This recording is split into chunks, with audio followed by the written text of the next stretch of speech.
the English version? Yes, should I say this?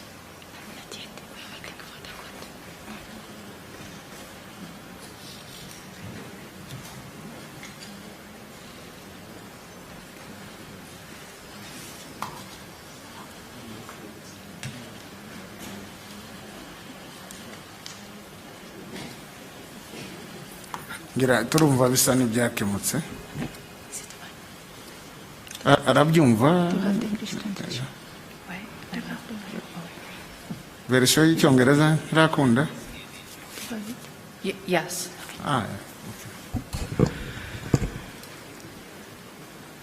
kugira ngo tubaze umutangabuhamya yitwa nde amazina ye. My name is Dr. Michelle Martin.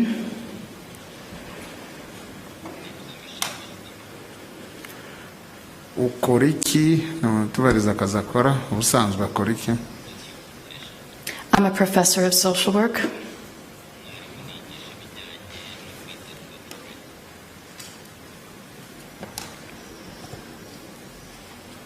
utuye mu kihe gihugu? United States. ngira ngo waje hano umutangabuhamya kubera ko ubushinjacyaha bwifuje ko Yes, I did. watanga ubuhamya. urukiko rugira ngo ubaze muri aba bantu bari kuregwa hano hari uwo abamuziranye mufitanye ubushuti cyangwa mukorana yaba ari umuyobozi wawe? wahindukira ukareba ni abari aha.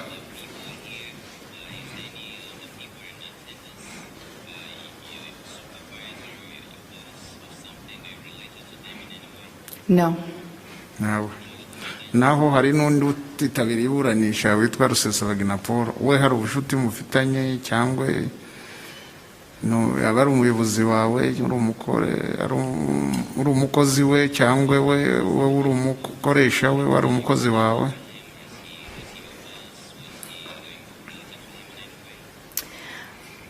I was a volunteer for his organization, Hotel Rwanda Rusesabagina Foundation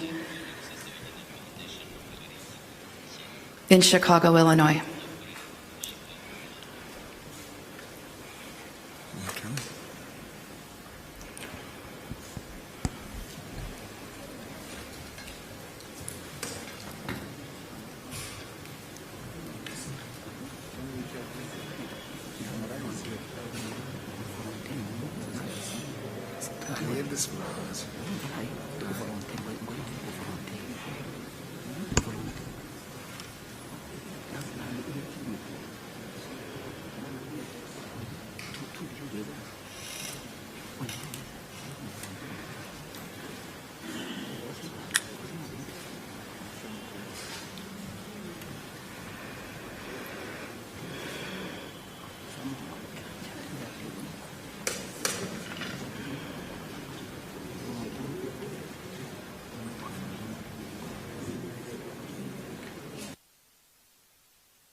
amufashe bamubwira twavuganaga ibyo yaravuze byo gukorana kugira ngo turebe niba tuza kumwumva nk'umutangabuhamya.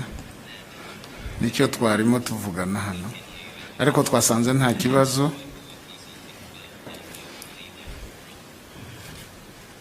ariko banadufashe ngira ngo tradiction ku ruhande rw'urukiko isa naho itari kugenda neza, na bagenzi banjye nanjye ubwanjye dufite icyo kibazo.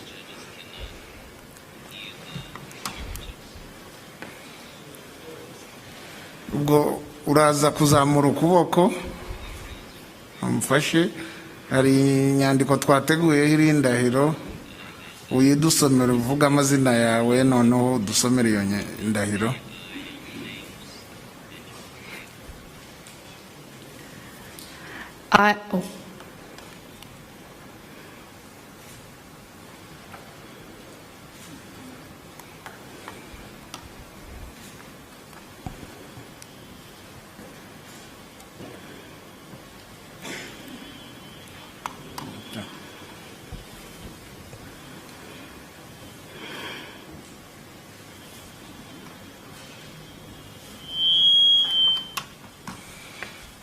Okay.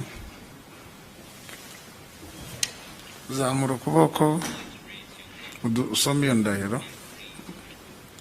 I, Michelle Martin, swear to tell the truth. Should I fail to honor this oath, may I face the rigors of the law. Murakoze cyane.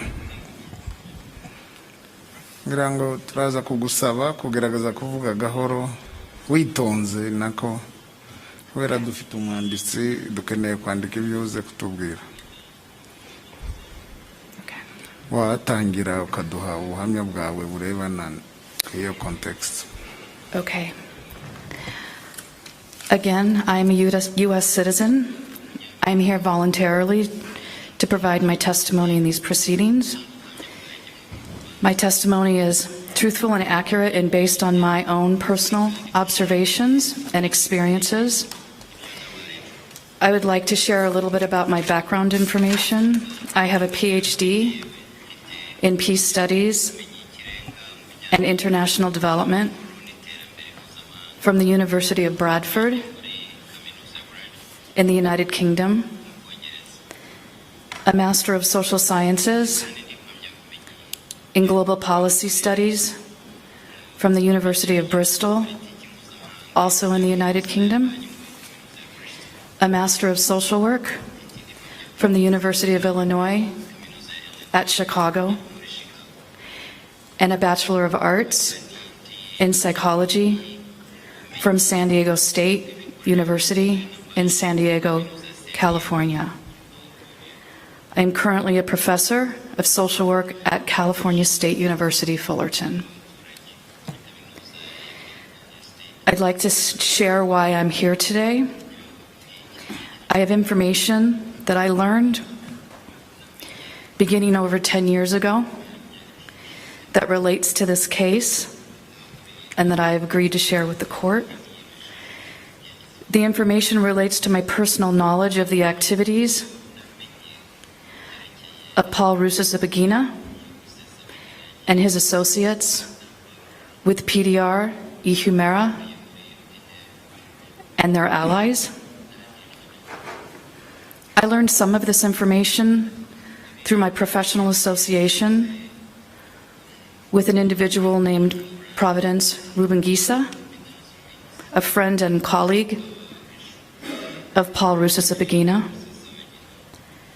as well as my direct experiences with Paul Rusesabagina and his organization, the Hotel Rwanda Rusesabagina Foundation, in the general time frame of the fall of 2009 and about September of 2012. I want to mention that I did write out my testimony because it is very complicated. The information that I have came from numerous sources, and there's a lot of documentation, and I want to be very clear and precise. I also want to mention that a lot of the information I uncovered relates very much to the person that I am. As an academic and as a researcher,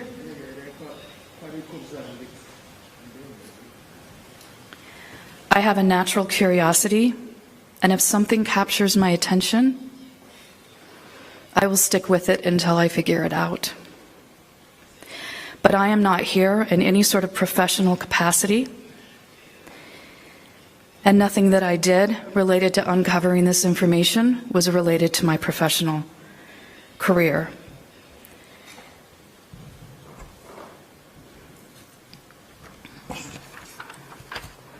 I also wanted to mention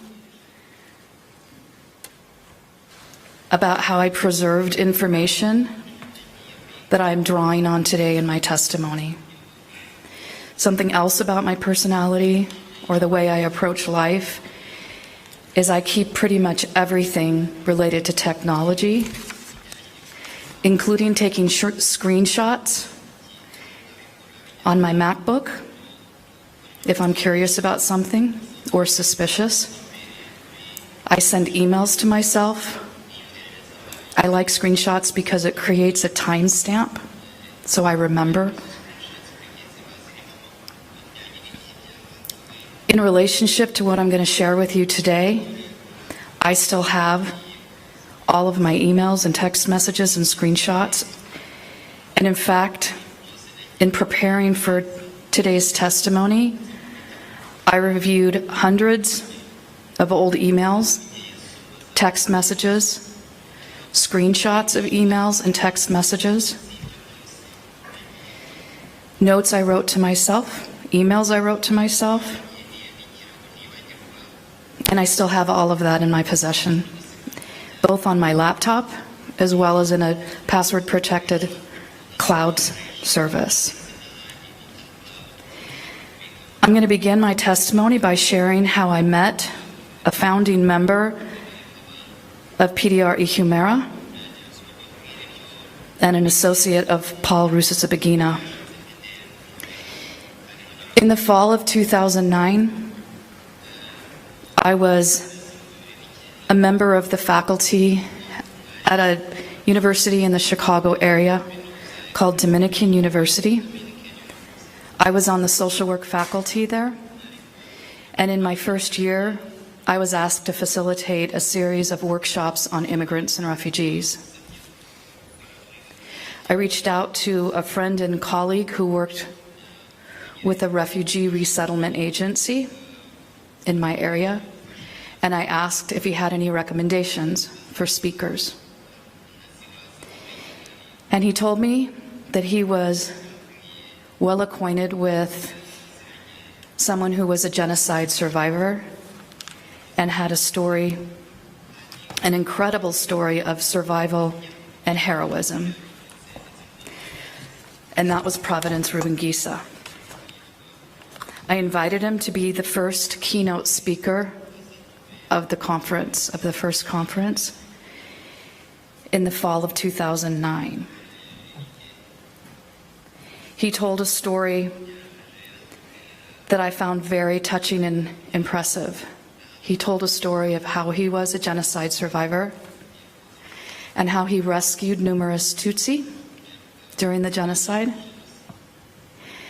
But he shared that he was of mixed cultural heritage or ethnic heritage, which he claimed placed him at increased risk in Rwanda.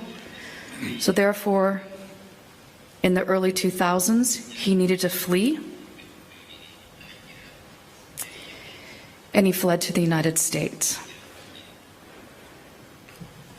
I was so impressed with his story, including his story about his humanitarian organization called Stuff for the Poor. I was so impressed that I offered to help him with his charity, and he took me up on that offer.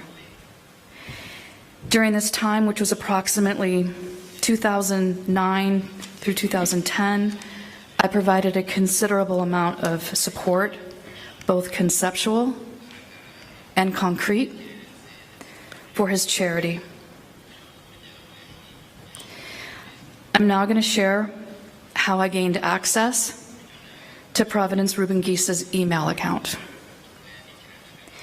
Because Mr. Rubengisa was not completely fluent in English, he asked me to write most of his correspondence. On several occasions, he shared his email password with me via text message and email, and I still have copies of those communications. Initially, he asked me to access his email account to respond to specific emails. He was looking for previous donors to his charity. The nature of his charity, as he explained during the conference, was that he had local churches and schools donate used shoes, which he claimed he shipped to Rwanda to give to widows and orphans. This touched many Americans, And he was very successful at what he called shoe drives. So what he wanted me to do initially was go through his email and find past donors and send them emails so that we could have new shoe drives. So as I said in the beginning, he would ask me specifically, please go into my email and answer these emails. But eventually, he just started saying things like, you already have my password, just go in and handle that. And I would. The first time he asked me to access his email account was the fall of 2009, shortly after we met. And the last time was on September 8th of 2012. And that was in response to someone in another country related to a political issue. So in the beginning, again, it was related to his charity, but as time went on, he relied on me to answer a lot of emails. I now want to talk about other assistance I provided Mr. Rubengisa, including allowing him to use my home office for long conference calls with other Rwandan exiles. Those were typically held on Skype, audio, and those calls were led by Paul Rusesabagina. The calls, I later learned, focused on a number of political issues. But during that time, a lot of the calls related to PDR Ihumera's support of PS Imbonerakure. Most of the time, I mentioned before, these calls were on Skype. They would last for hours. They were in Kinyarwanda.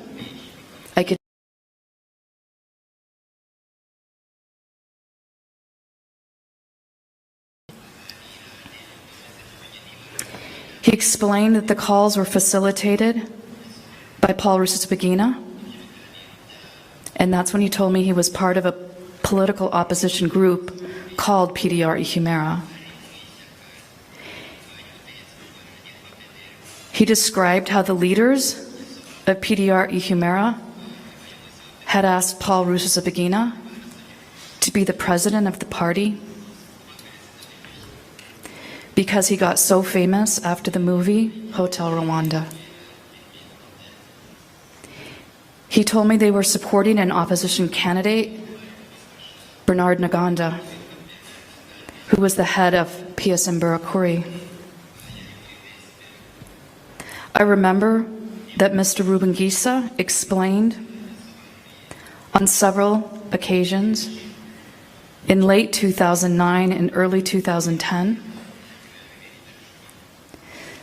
that his organization, PDR Ihumera, helped create PS Imbonerakure.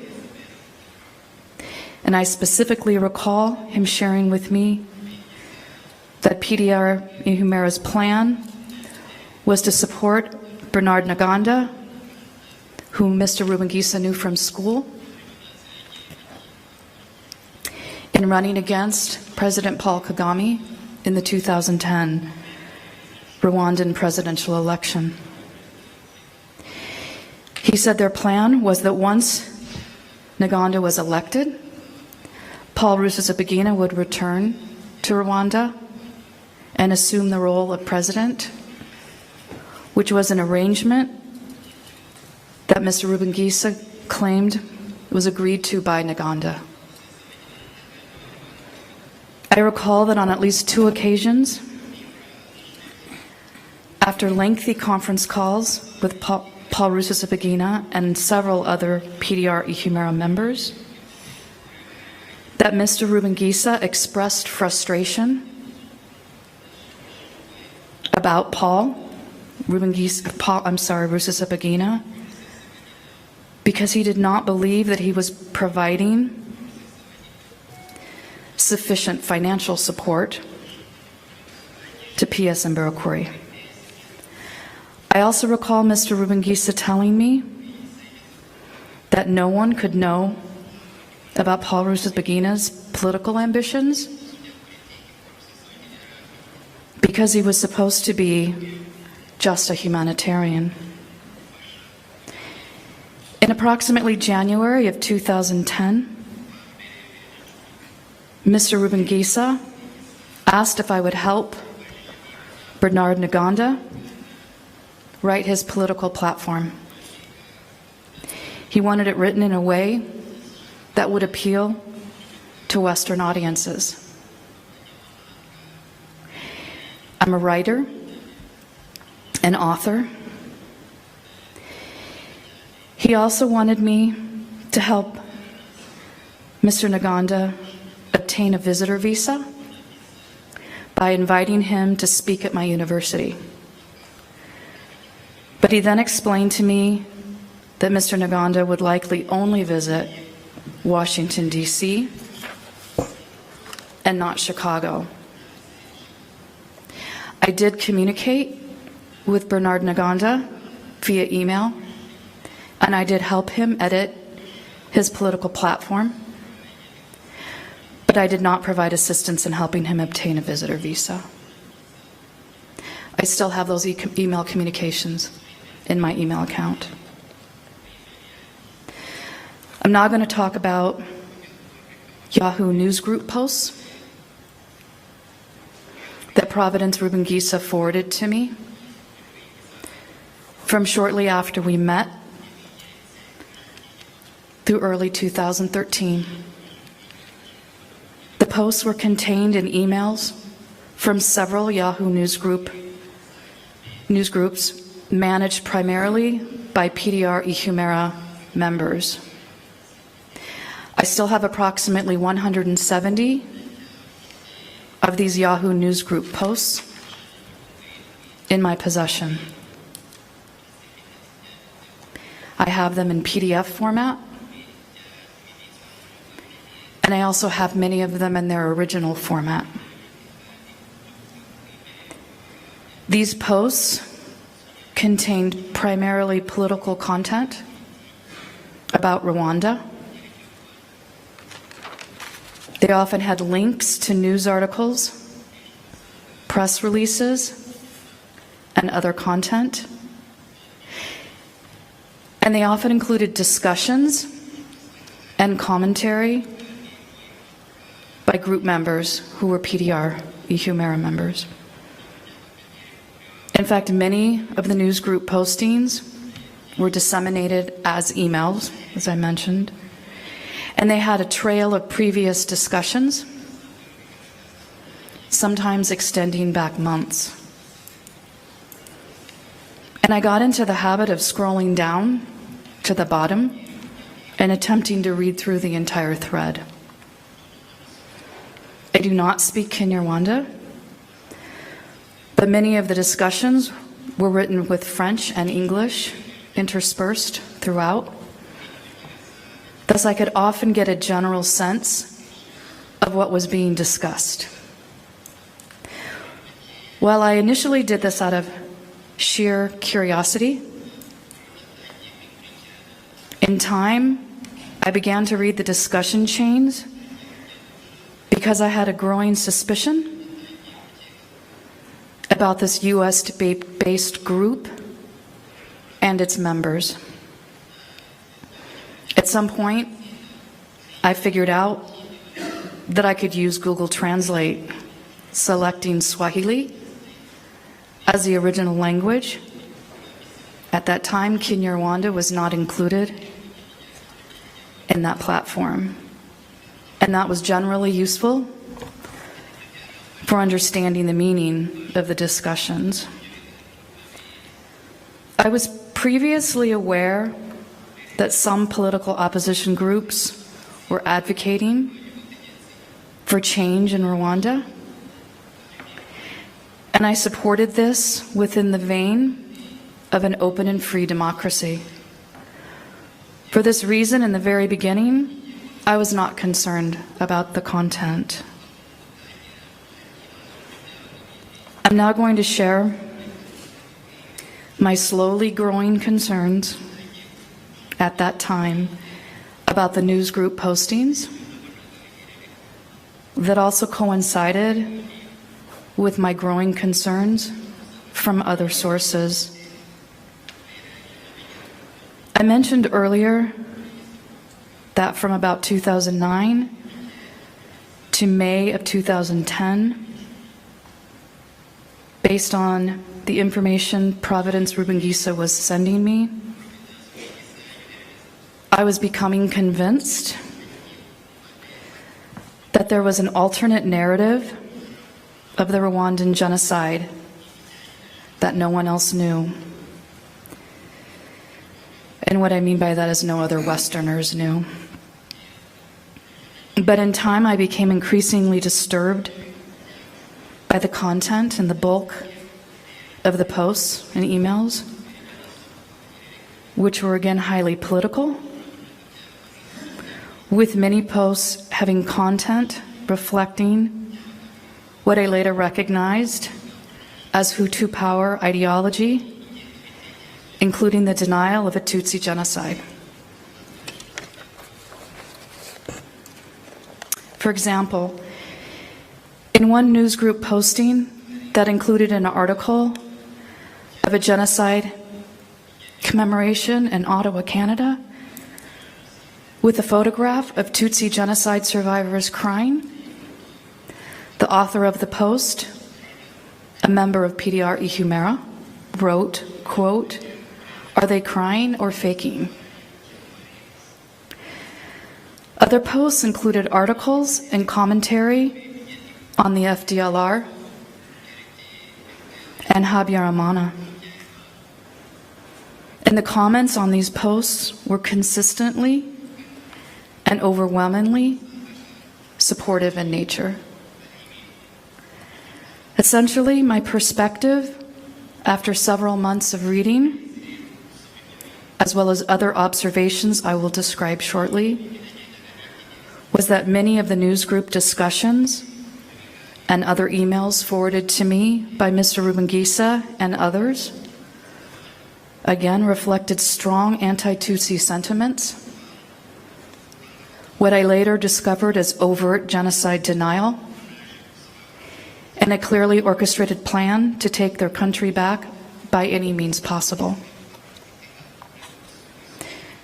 I'm now going to share information about media stories and other articles Providence Rubengisa shared with me about himself and other PDR Ihumera members, and what I eventually came to believe was intentional misleading of the American public. From approximately fall of 2009 through 2011 or 2012, Mr. Rubengisa was also forwarding to me various news articles about himself and, as I mentioned, other members of PDR Ihumera. And in these articles, they identified themselves as genocide survivors, working to support those remaining in their home country of Rwanda. I also noted that many of the PDR Ihumera members who spoke with the media provided what I believed were purposely misleading narratives. For instance, some very active members of PDR Ihumera who self-identified as Hutu in the Yahoo news groups would often identify themselves as Tutsi genocide survivors to Westerners. Others just identified themselves as genocide survivors and then provided conflicting narratives in media reports. It eventually became obvious to me that they knew Americans believed that quote-unquote genocide survivor meant that they were Tutsi. And I believe their attempts to confuse narratives was purposeful. For instance, they might share stories that were completely consistent with what happened to Tutsis during the genocide. Being stopped at roadblocks, being asked for their ethnic identity cards, having their lives threatened. But then the stories would take what seemed to me to be a false turn. The Interahamwe would let them go. And then they would escape into Zaire and live in the refugee camps along the border. Again, these statements appear to me to be purposeful attempts to confuse the American public with conflicting narratives of the genocide and ethnic identities. I knew that some moderate Hutus were targeted and killed during the genocide, but I was unaware of any instances of Hutus being threatened with death after showing an ethnic identity card at a roadblock. Additionally, based on my research, I learned that most Tutsis did not flee Rwanda after the genocide, and those who fled during the genocide did so through oftentimes Burundi, but not Zaire. It made no sense to me that Tutsis would flee persecution after the genocide by following the path of over 2 million Hutus into exile into the Congo, many of whom were allied with the former regime, and some of whom were genocidaires. I kept these media articles, many of them, and have included them with the other documents I've provided to the Prosecutor General.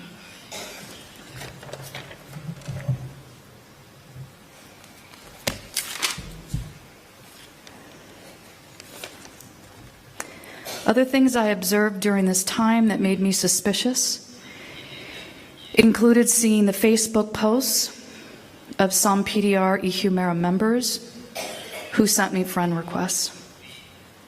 For instance, some had photographs posted in their Facebook photo albums that included FAR identification cards, as well as other identifying information, such as their old ethnic identity cards. And the names on them oftentimes did not match the names they were using in the United States. For instance, their ethnic identity card would oftentimes say they were Hutu, but they would self-identify as Tutsi or mixed. Additionally, throughout the newsgroup postings and other email communication, PDR Ihumera members and many of their American allies would frequently refer to the genocide as the so-called genocide. Or they referred only to a Tutsi genocide against the Hutu. I might not have recognized this alternate narrative as being false, and in fact, as I previously mentioned, at first I didn't. But the research I was reading at the time in preparation for my dissertation informed my thinking. I read everything I could on the region and the genocide, including books, scholarly articles, and studies and numerous reports from a range of experts with a range of perspectives. I'm now going to talk about being asked to write Providence Rubengisa's autobiography. I mentioned earlier that I'm an author. I have 3 books out, nonfiction, textbooks, and other publications. For several months during 2009 and 2010, Providence Rubengisa and I met regularly, and I interviewed him, writing notes of our sessions, which I still have in my possession. I interviewed him because he asked me to write his autobiography, so I was interviewing him as a ghostwriter. In our early interviews, Mr. Rubengisa shared the traditional narrative of the genocide, that extremist Hutus killed Tutsis and moderate Hutus. He also claimed that he was just as much of a hero as Paul Rusesabagina, because he too rescued Tutsi. In time, though, a conflicting narrative emerged, both within the interviews as well as in our general discussions. And that was a narrative that was more consistent with the newsgroup postings he was sending me. During the interviews and other discussions, he told me there was a story about Rwanda no one knew. He then shared that there was actually a double genocide. He stated that for every Tutsi who was killed, 1 or 2 Hutu were also killed. He initially told me that he was mixed, culturally or ethnically, which would give him an advantage in understanding the ethnic conflict in Rwanda, but as I mentioned earlier, also put him at risk in Rwanda and was one of the reasons he needed to flee. But later in our interviews, as well as in other discussions, he contradicted himself, stating that both of his parents were Hutu, but that his dad and sisters looked Tutsi because they had quote-unquote thin noses and were tall and thin. He also provided several names of friends and colleagues who helped rescue his Tutsi-looking sisters and kept him safe during the genocide. At some point, I became curious enough to start searching through ICTR records, and I found several of the names Mr. Rubengisa had referenced with the associated locations listed as being members of the Interahamwe. And I believe they are the same individuals to which Mr. Rubengisa was referring. For example, when Mr. Rubengisa was telling me about the night that former President Habyarimana's plane was shot down, he told me that he was watching a soccer game with a very good friend, Eugene Karekezi, Karekezi. I later found an ICTR judgment and sentence transcript online that referenced someone with that same name who lived in the same region, referenced by Mr. Rubengisa as being a high-ranking member of the Interahamwe. And that was in the case of Andre, Ntagerura, and 2 other people, and that was ICTR 9946T. Mr. Rubengisa also shared background information leading up to the genocide, including that all Tutsi families were harboring quote-unquote RPF infiltrators, and that the RPF was killing Tutsis and then blaming it on the Hutus. I later learned that this narrative was completely consistent with the pre-genocide propaganda campaign disseminated on government-controlled radio and print media. Mr. Rubengisa also shared stories with me about someone he referred to as a good friend named Lieutenant Bizumuremya. I'm sorry, Bizumuremyi, who Mr. Rubengisa explained was sent to Gisenyi from Kigali.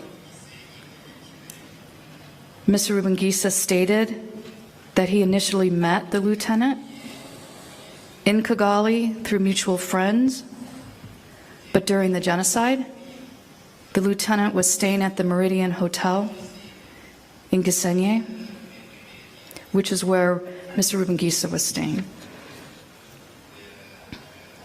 And he saw him, and they began spending a lot of time together and became much better friends. He even told me that he used to allow the lieutenant to use his room for visits with a female companion. He explained that it was the lieutenant who helped him rescue his sisters from Kigali. One of the books I was reading at the time was Linda Melvern's book, Conspiracy to Murder. In her book, Melvern describes the role of Lieutenant Bizumuremya, the role he played in the genocide, including instructing civilian Hutus to, quote, spare no one, not even babies, close quote. And yet Mr. Rubengisa described him to me as a hero. While describing his trip from Gisenyi to Gitarama to rescue his sisters, Mr. Rubengisa described a good friend of his named Omar, who was with the Interahamwe and manned a major roadblock in Gisenyi, and he shared how Omar helped him get through the roadblock without harm so he could safely leave Gisenyi. When I asked why he was friends with someone in the Interahamwe, he explained that he told Omar that he shouldn't be killing Tutsis, but only the RPF, and that Omar agreed. But I later conducted a Google search on Omar, Interahamwe, and Gisenyi, and I found an ITCR statement of someone by the name of Omar Serushago, Seruchago, who was an Interahamwe member who actively participated in the genocide and who carried out the orders of Anatole Nsengiyumva. I believe that Omar Serushago is the same Omar referenced by Mr. Rubengisa due to many similarities, including Omar's location as being Gisenyi,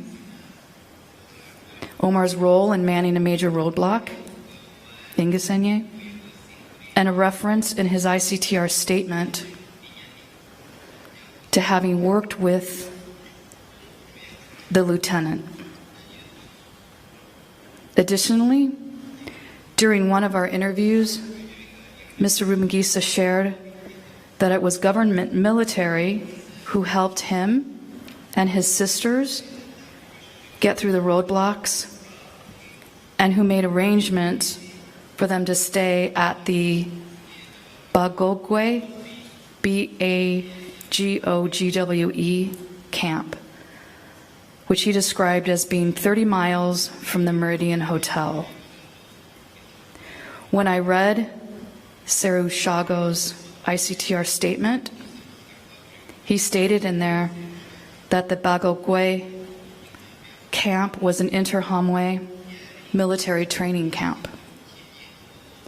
Mr. Rubengisa also told me that he had been invited by the ICTR defense attorney to testify on behalf of Matthew, M-A-T-H-I-E-U, he called him Matt, N-G-I-R-U-M-P-A-T-S-E in Arusha. Other disclosures made by Mr. Rubengisa during my interviews with him included that he, and these are in quotes, had no problem with the Habyarimana government, that there was, quote, no ill treatment of the Tutsi prior to the genocide, that the, quote, RPF invaded Rwanda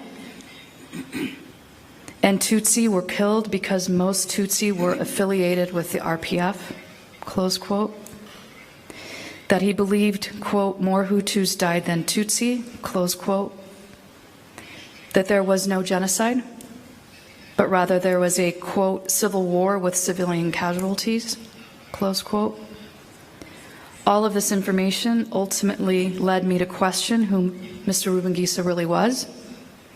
Was he a genocide survivor who rescued Tutsis, or was he an extremist Hutu and member of or closely tied to the Interahamwe? I remained stoic during these interviews and at no time revealed what I believed I was discovering. I'm now going to talk about what I learned about Providence Rubengisa's arrival to the United States and the formation of his nonprofit charities. During many of my discussions with Mr. Rubengisa, I also learned that he moved to Romeoville, Romeoville, a Chicago suburb, in approximately 2003, and lived with Jean-Marie Vianney, Vianney, and the last name I'll spell is Mudahinyuka, but he went by the name of Zuzu. Sorry. He was a high-ranking member, I later learned, of Interahamwe.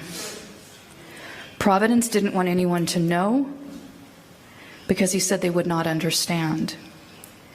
He also told me that Zuzu, who was arrested in 2004 on charges of genocide and then later deported to Rwanda in 2011, was innocent and was only arrested because he was being unfairly targeted by Kagame. He also told me that he had met an American who lived across the street from Zuzu at the local library. He explained that he told her that he was a genocide survivor and that he had no place to live.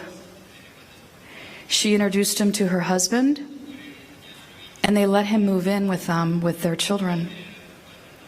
And together they started a charity called Global Family Rescue, also going by the initials GFR. Mr. Rubengisa explained that GFR sponsored families in Rwanda through fundraising in the United States, primarily from churches and schools. And Mr. Rubengisa got Paul Rusesabagina involved with GFR, which I'll explain later in my testimony. Mr. Rubengisa also told me that he started attending a local community church with the American couple he lived with, and through them met other Christians who wanted to help him. One woman ended up introducing him to friends of hers who were very involved in American politics, and together they started the Hotel Rwanda Rusesabagina Foundation. In my testimony, I either refer to that as HRRF or the foundation, and that was created in 2006. According to my personal notes, which I still have, Mr. Rubengisa shared that he and Paul Rusesabagina were involved in both charities,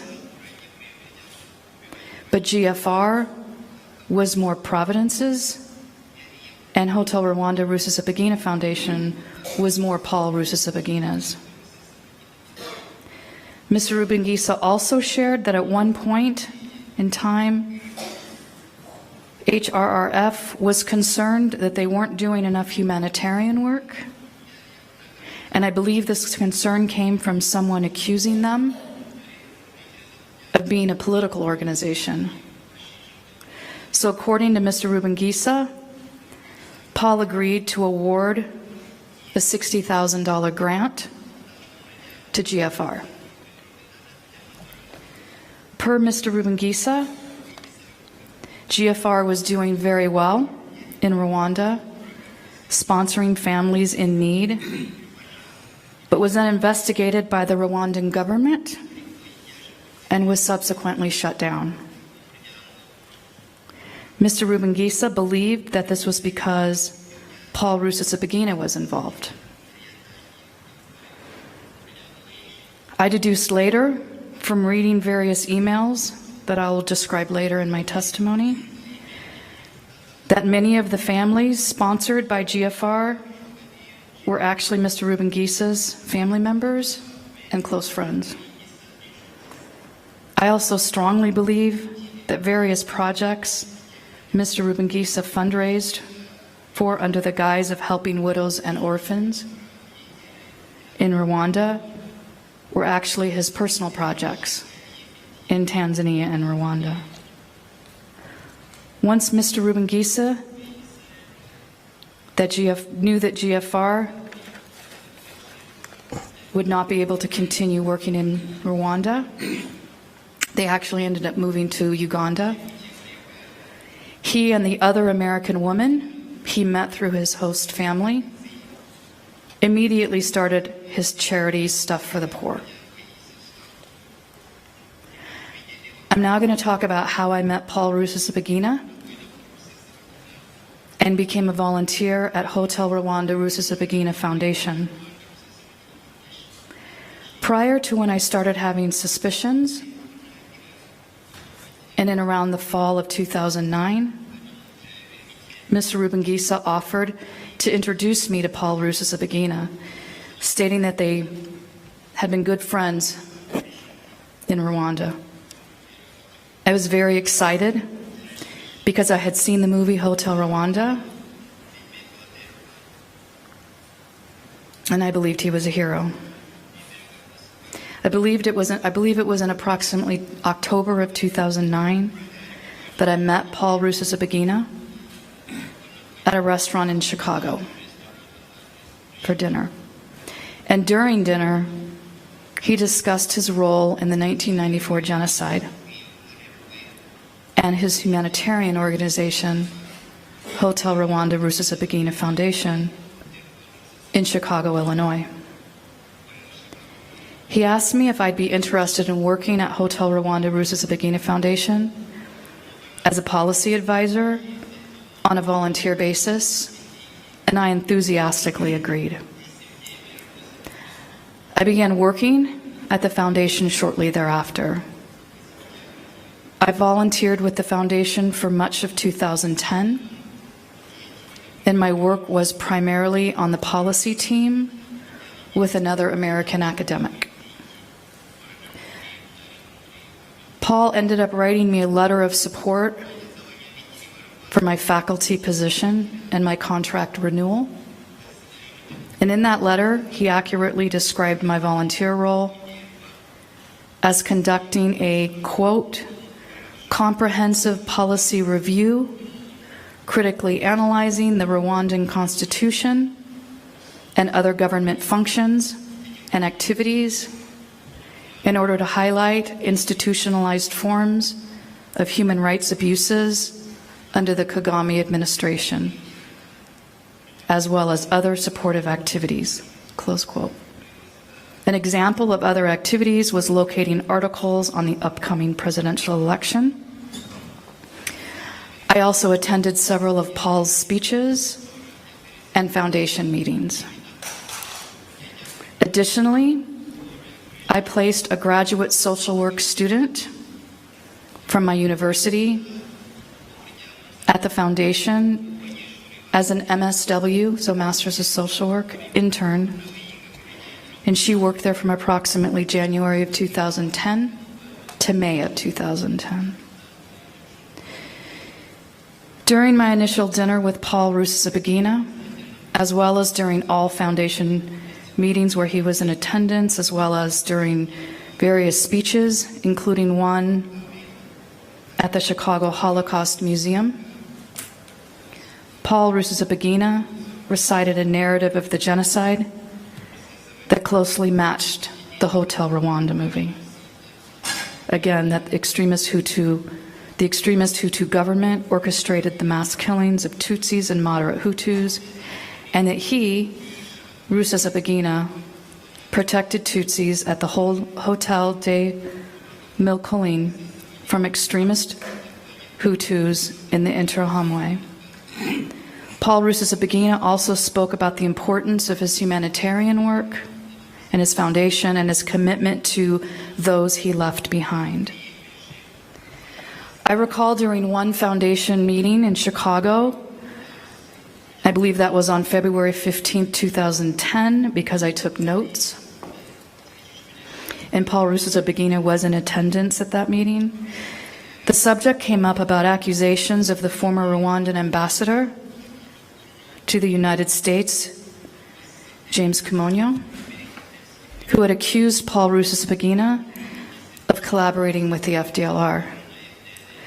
The Americans in attendance laughed at the absurdity of the accusations. And Paul joined in, referencing how funny it was that Kimonyo was accusing him of something so preposterous.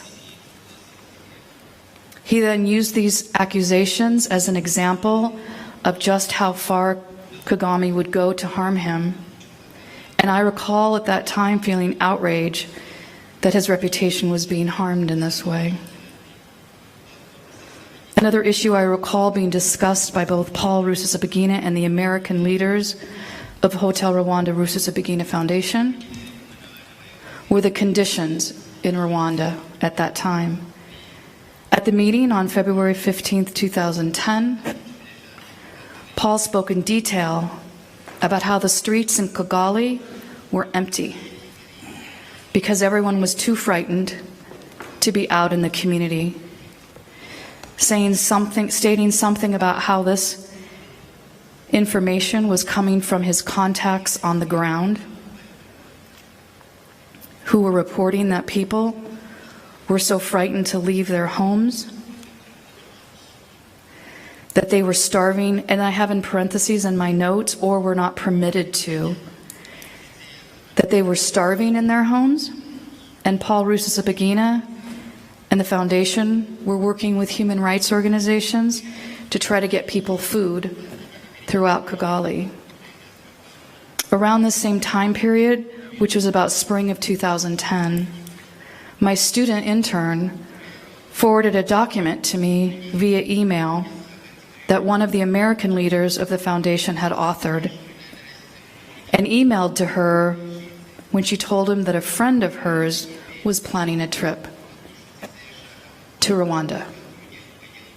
In my former student's email to me, she wrote, quote, "He advised that my friend should review this document and consider asking these questions and then report back to the foundation on what her experiences were on her trip," close quote. The document was entitled "Questions to Ask When Visiting Rwanda." And the title on the first page of the document was, quote, "Visiting Rwanda, things to consider and questions to ask when you arrive behind the banana beer curtain." The first part of the document compared Rwanda to Soviet satellite states during the Cold War, with the Rwandan military controlling the perceptions of all visitors. The document introduces the reader to the, quote, corruption of the Tutsi-led government, including the government's one-sided genocide narrative, that the genocide was only against the Tutsi, including how visitors were compelled to visit a genocide memorial as a form of indoctrination. The document is then organized by issues and includes recommended questions relating to each issue. The first issue was language, and the author notes that it is now considered taboo in Rwanda to ask any Rwandan what their ethnic group was, but it cites various quote-unquote clues about who is Tutsi, alleging that it is only Tutsis from Uganda who speak English, whereas, quote, uneducated Hutus, close quote, speak primarily Kinyarwanda. The document also asserts that friendly Rwandans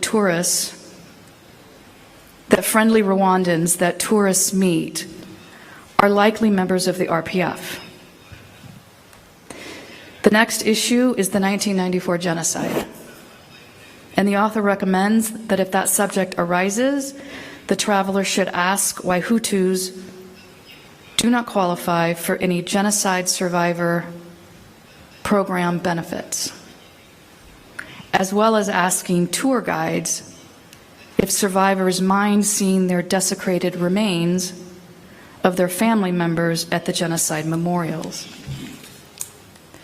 The next issue is education, and the author encourages tourists to visit a school or university and ask about genocide ideology and how that applies to students and teachers. The author goes on to explain that, quote unquote, genocide ideology is a term used by the government to describe anyone who disagrees with the official view of the genocide. That Tutsis were the only victims.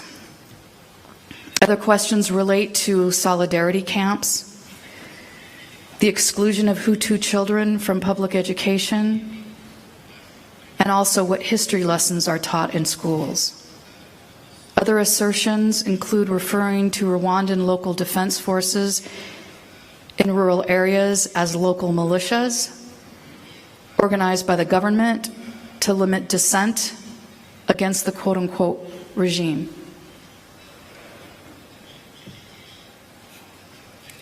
The document also refers to Tutsis as government elites and said that they should be asked the quote-unquote hard questions.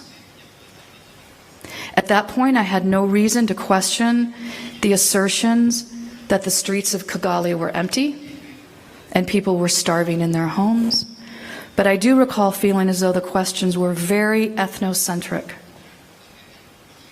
in that they were highly intrusive, reflected a strong Western bias, and appeared designed to catch Rwandans lying about their country. Even if the allegations in the document were accurate, I still believe that the questions were highly inflammatory and inappropriate. When I finally had the opportunity to visit Rwanda, to attend a conference and visit a university internship site,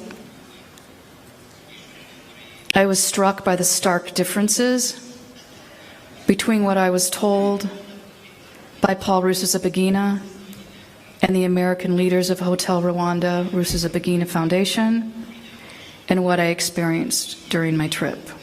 People were out and about, mingling, shopping, eating out, and talking seemingly freely. And it really struck me then just how damaging this propaganda was to the people of Rwanda, as well as potential visitors from the United States. And I eventually perceived the content of the criticism to be a form of genocide denial.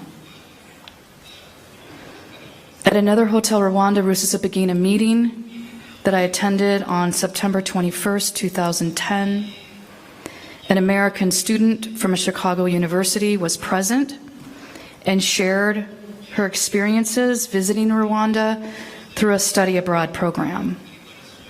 The student mentioned being, quote unquote, fully briefed by one of the American leaders of the foundation before she traveled to Rwanda. And some of the quotes, some of the things she said, I wrote down exactly, and I'll read them. Quote, "If I didn't know all of this was going on in Rwanda, if I was a regular tourist, I would have no idea. Everyone is outside, walking around like nothing is wrong." Quote, "The genocide memorial was very emotional. I had to remind myself of the truth when I left the memorial." And quote, "They no longer have genocide survivors conducting tours at the genocide memorials because they would tell their personal stories, and that could lead to questioning about the story and the ability of people to question about whether Hutus got killed too. So now the government only wants English-speaking government tour guides to tell the government's version of the genocide." Quote, "All spokespersons in Rwanda are RPF." Quote, the homestays coordinator for the students was a government agent and placed students only with Tutsi elites. When I asked her how she knew this, she stated, quote, "Well, of course, why wouldn't they be?" She also shared that the family she stayed with accused her of genocide ideology because she challenged them on their story of the genocide. She stated that her host, father, was in technology, which convinced her that all of her emails were being monitored. She also talked about visiting refugee camps in Uganda, stating she was certain all of the refugees were Hutu. And when she interviewed the refugees, they apparently stated that they were, quote, "waiting to go back and take back our country," close quote. Again, I recognize all of this later as genocide denial. I now want to talk about a curious pattern I noticed during the time period of March 2010 to April 2010 among everyone involved in the Hotel Rwanda Rusesabagina Foundation, the Foundation's American allies, and members of PDR Ihumera. This pattern emerged for me both in discussions with them as well as in the emails I was reading. No one associated with Hotel Rwanda Rusesabagina Foundation or PDR Ihumera seemed to believe that any Hutu accused of genocide was guilty. Rather, each incident of someone being arrested for genocide seemed to serve as an example of Kagame seeking revenge for political purposes and targeting Hutu intellectuals. One example that stood out for me involved a Rwandan exile in Dayton, Ohio. She reached out to me through Facebook on March 1st, 2010, to ask for my help in finding an attorney for her political asylum case. I had my role at the foundation on my Facebook page and was friends with several people affiliated with the foundation and PDR Ihumera. And I believe this woman reached out to me as a representative of the foundation. I still have these messages in my possession, as well as notes I wrote myself with my thoughts and concerns in regard to the situation and the foundation's response. The woman wrote that she came to the United States on a conference visa and learned just prior to her planned departure back to Rwanda that she had been charged in Gacaca for collecting names at a Pentecostal church in NYABISINDU during the genocide, and providing that list and providing a list of those names to the senior pastor, who in turn was accused of passing them on to the Interahamwe. She denied the charges, stating that the names were collected for the purposes of obtaining food from the Red Cross. I asked her to email me a statement of what she had shared with me in our messages so that I could forward her information to the foundation leaders and Paul Rusesabagina and 2 American attorneys who worked with the foundation and defended many Rwandan exiles charged with genocide. At around the same time, another Rwandan exile from the Boston area had also reached out to me asking for help and support from the foundation because she had been charged by U.S. immigration officials with lying on her political asylum application in relation to the 1994 genocide. She asserted her innocence and told me that she and her family members were genocide survivors and had sought refuge in Rwanda from extremist Hutus just like everyone else. I referenced this woman's case as well in my email to the foundation leaders and the attorneys. One of the American leaders of Hotel Rwanda Rusesabagina Foundation responded, stating, quote, "As I said in an earlier email, we can devise a letter to our contacts at Homeland Security about the general issues that are facing Rwandan refugees and the political nature of the Gacaca courts and other charges against people recently to try to help them understand the political climate that people are fleeing, period. But what else should we be doing? I feel like," and then she referenced the names, 3 names, "are the tip of the iceberg, and that we need to get prepared because the iceberg is melting and the wave is coming straight at us," close quote. On April 11th, 2010, the American attorney responded again, asking if the foundation could provide financial support for the Rwandan exile in Dayton so she could have an attorney represent her at an upcoming hearing, stating that he was willing to serve as an expert witness in her case, as he had with other Rwandan exiles charged with genocide-related crimes, because his conscience would not allow him to do nothing while the U.S. government sent innocent refugees back to Rwanda. He concluded by stating, quote, "Actually, all caps, we are now in the same position Paul was in at the Mill Kolim. If people are going to get saved from Kagame, we have to do it. Of course, that was then, this is now, and that was him, all caps, and this is us, all caps, exclamation point," close quote.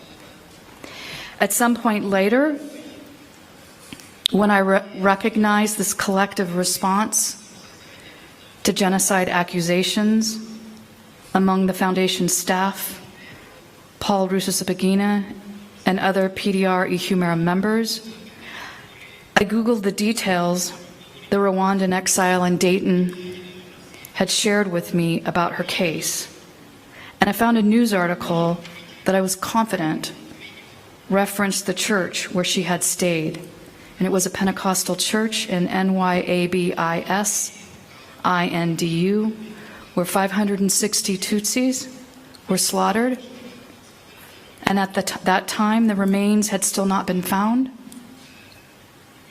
After reading the story, I reached out to the woman and asked if she had at all been suspicious about why she was asked to collect names of only Tutsis, since the Interahamwe had surrounded the church.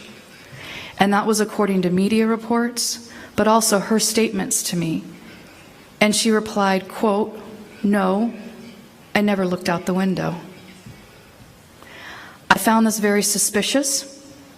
She had already told me that the Interahamwe were out there and that they kept coming into the church and taking Tutsis out to kill them. So her answer made no sense to me.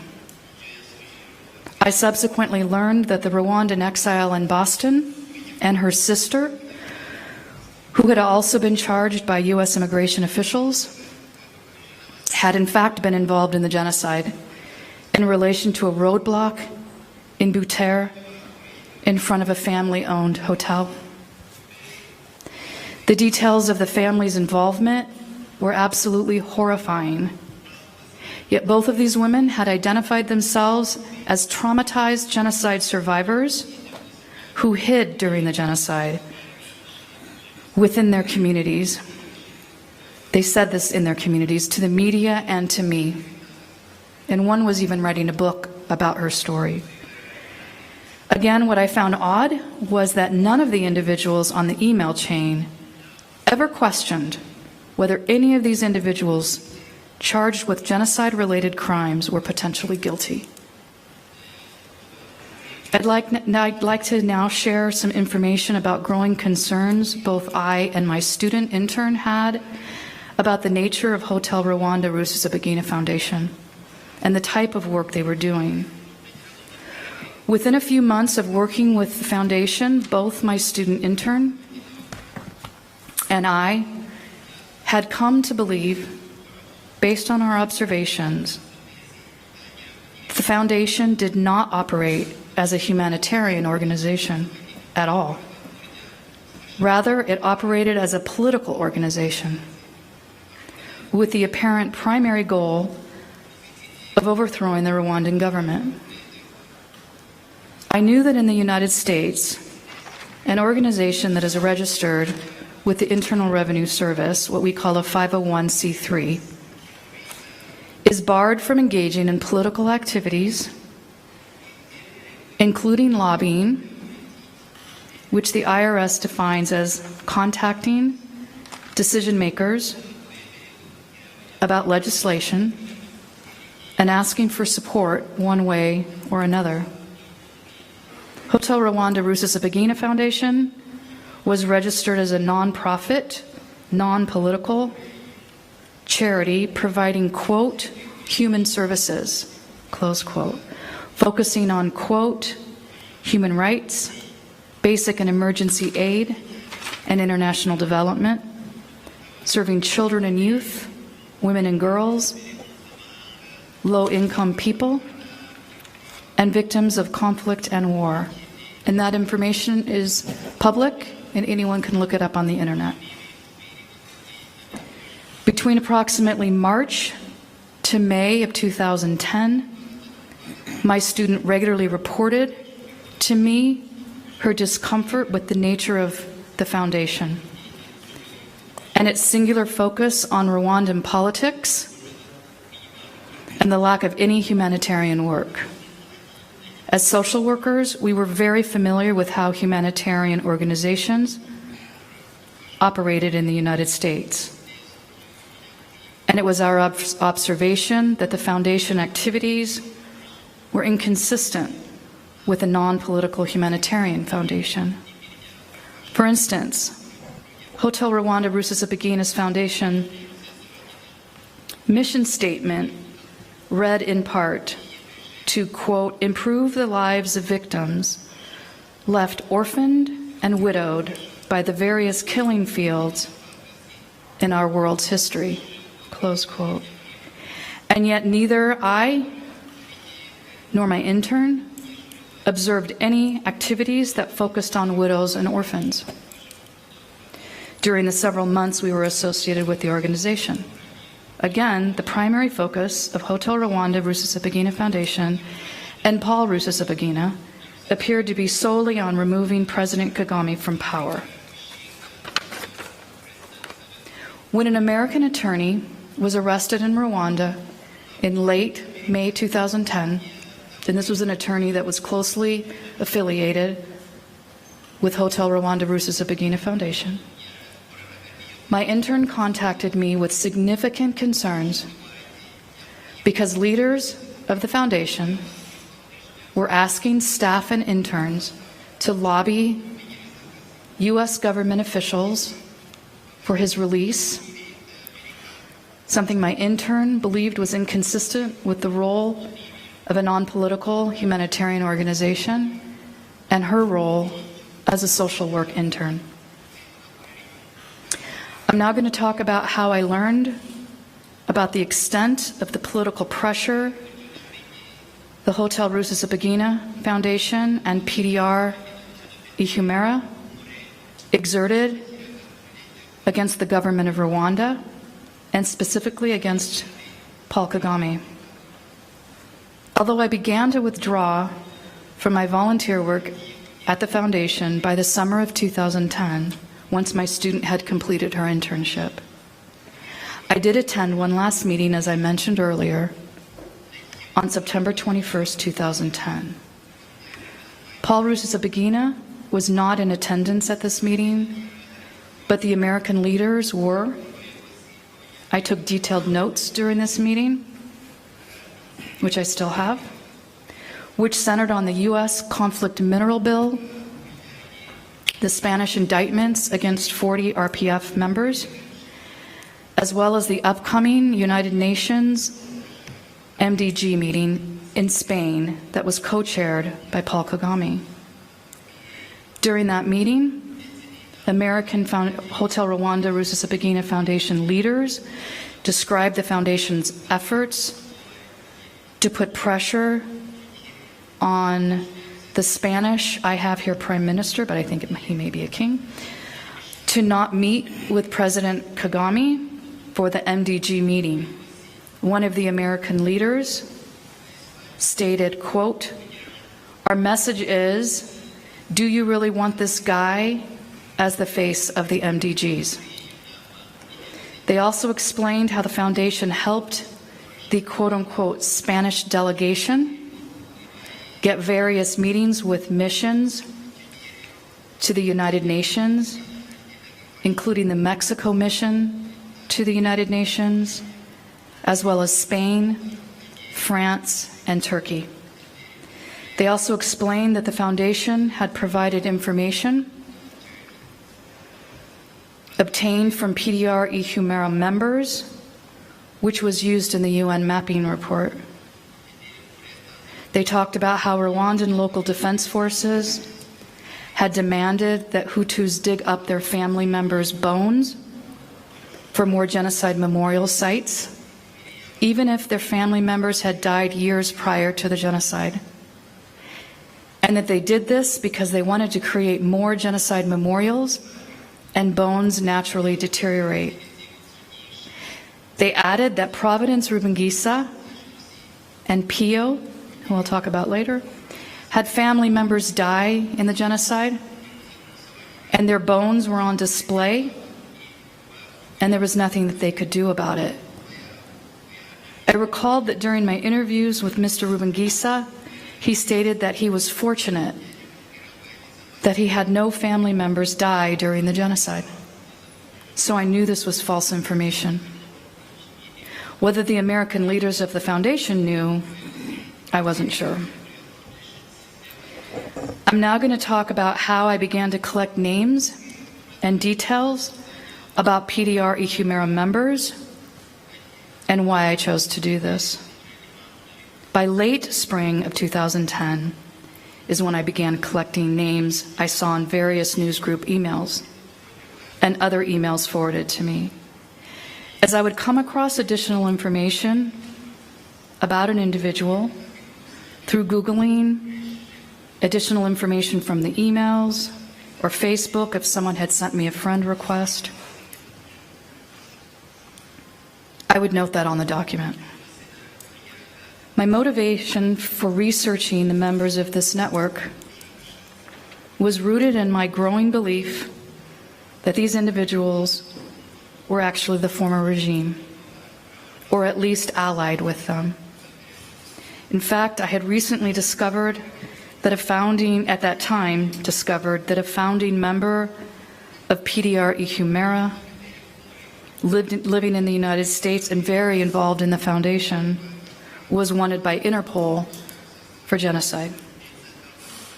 I was also concerned that this network was purposely misleading the American public and fundraising under false pretenses, including in my own community. I'm now going to shift to another important issue that is related to Providence Rubengisa's email account. As I mentioned earlier in my testimony, Mr. Rubengisa had initially given me the password to his email account for specific purposes. But by early 2010, he authorized me to monitor his email account so I could regularly respond to potential donors, to organize shoe drives, and coordinate other agency activities. This required that I review various emails to ensure I was catching the emails warranting a response, as well as reviewing older emails for previous donors he'd lost touch with.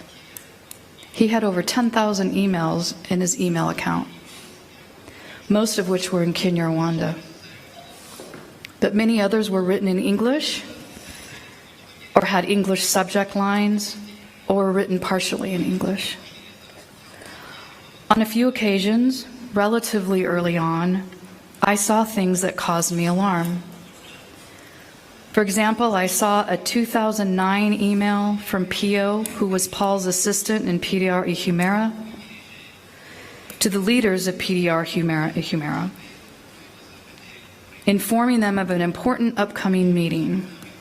The email was written entirely in English and stated the following, quote, all, comma, this Sunday, May 24, 2009, a meeting of the Rwanda Legal Assistance Initiative has been scheduled. The conference call meeting will take place at 2 p.m. Eastern Time, USA,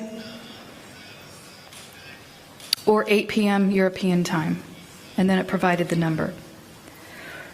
Reports from diverse media outlets this week indicate that a second military operation is about to be launched against the FDLR by the UN's MONUC, M-O-N-U-C, peacekeeping forces, and the DRC Army.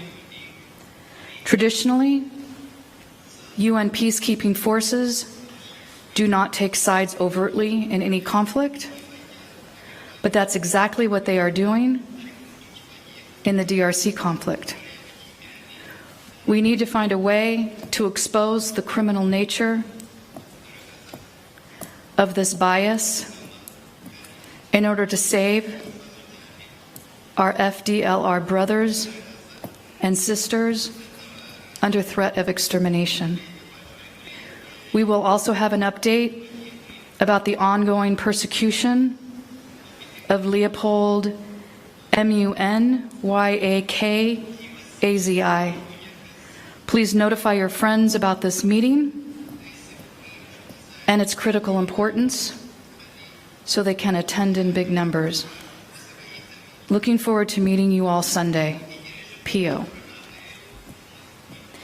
This and other information I saw led to my decision to start taking screenshots of any emails I happened to come across that I found particularly disturbing.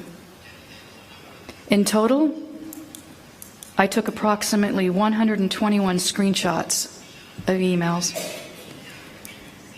Some examples include an email dated April 29th, 2010, with the subject line, DC meeting, from Pio NGILIKILIKESHA to Jerome NAYIGIZIKI, Dr. Eliel ELIEL and TAKIR UTIMANA,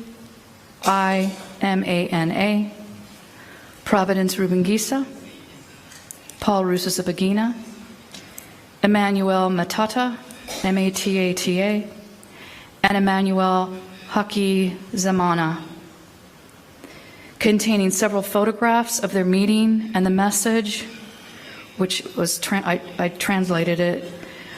These 7 big leaders are part of the brain trust of the next big thing in Rwanda, the PDR Ihumera revolution.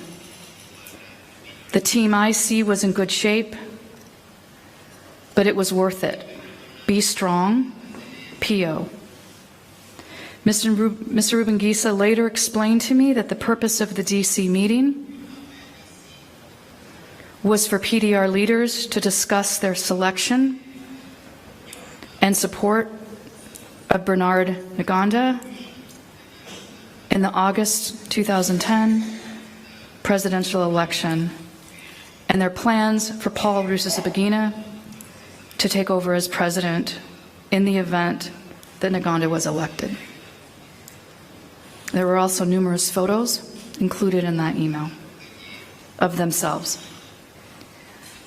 I also took a screenshot of email communication among PDR Ihumera leaders sharing edits of Paul Rusesabagina's letters to diplomats and politicians critical of the Rwandan government, and specifically of President Paul Kagame, that were later disseminated under Hotel Rwanda Rusesabagina Foundation letterhead, including letters to former President Bill Clinton and Congresswoman Nancy Pelosi.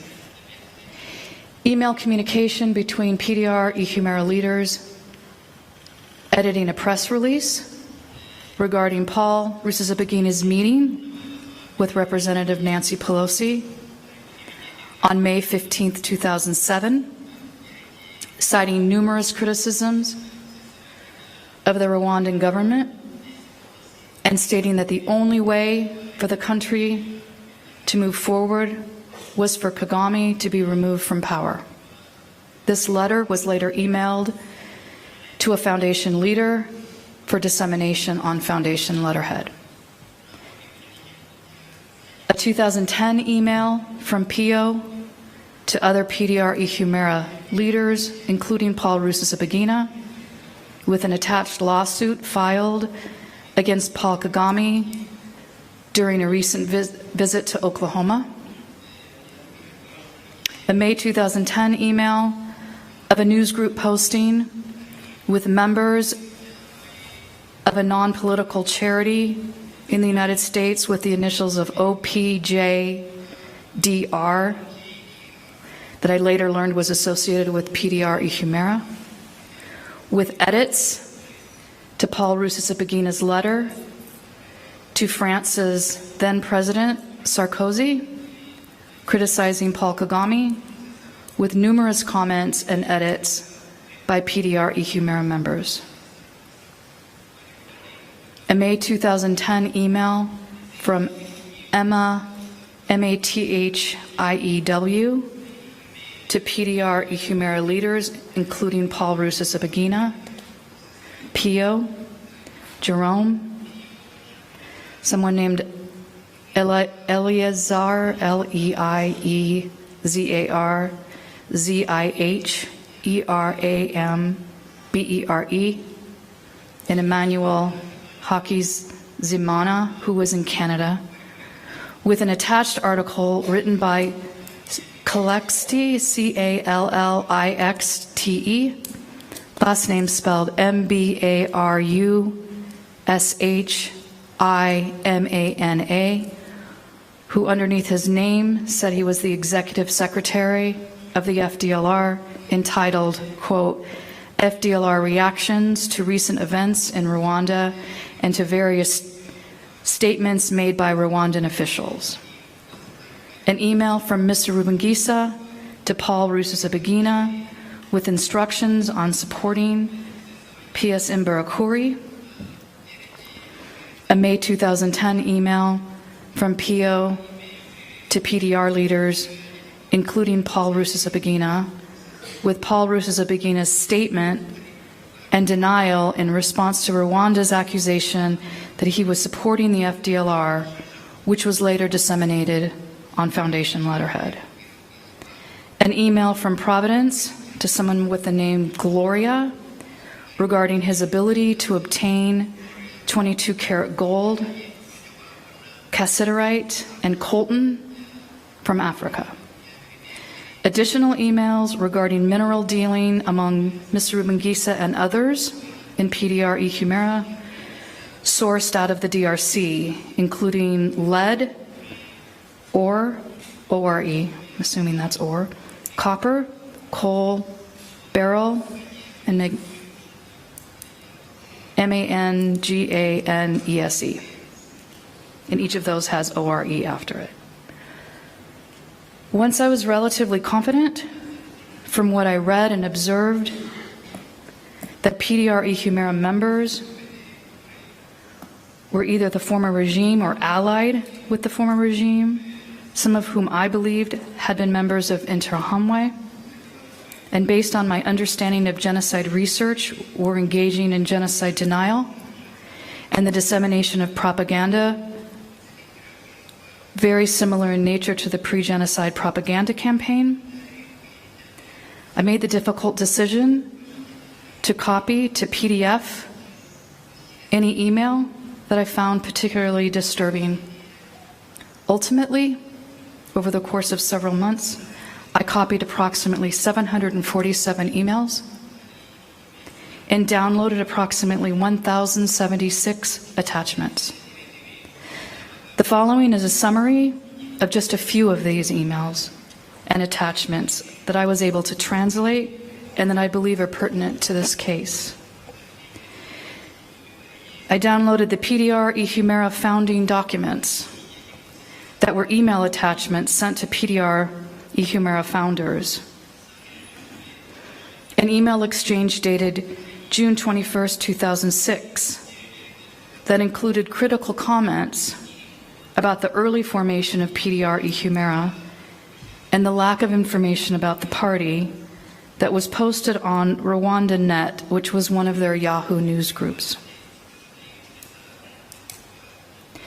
The email that contained the newsgroup posting was forwarded to PDR leaders with the following comment in response to the criticism, quote, "Since you live in Paris, I inform you that Mr. Paul Rusesabagina, accompanied by some officials in the Party for Democracy in Rwanda, and in parentheses, PDR Ihumera, will be in Paris this Saturday, June 24, 2006, to meet members of the Rwandan community living in France, wishing to be informed about the PDR Ihumera party in general and on the role of Paul Rusesabagina in particular." That comment was written by Pio. He then responded to the PDR leaders included in the email, writing, and this is translated, quote, "Be strong. I think," someone's last name, AYI, is doing a fantastic job. And I believe this was in reference to his response to the criticism. Janvier may have the problem that Muriai seems to be alone in the field. I don't think there should be any concerns, but we will all be very soon on these discussion groups. And it is impossible and even unwise to react to all kinds of concerns on the net. In most cases, especially in politics, it is wise to keep silent and to let people guess. We have to cultivate the mystery from time to time. I am sure that Kigali is already trying to figure out which foot to dance in front of, but that also could have been figure out how to respond to the new organization.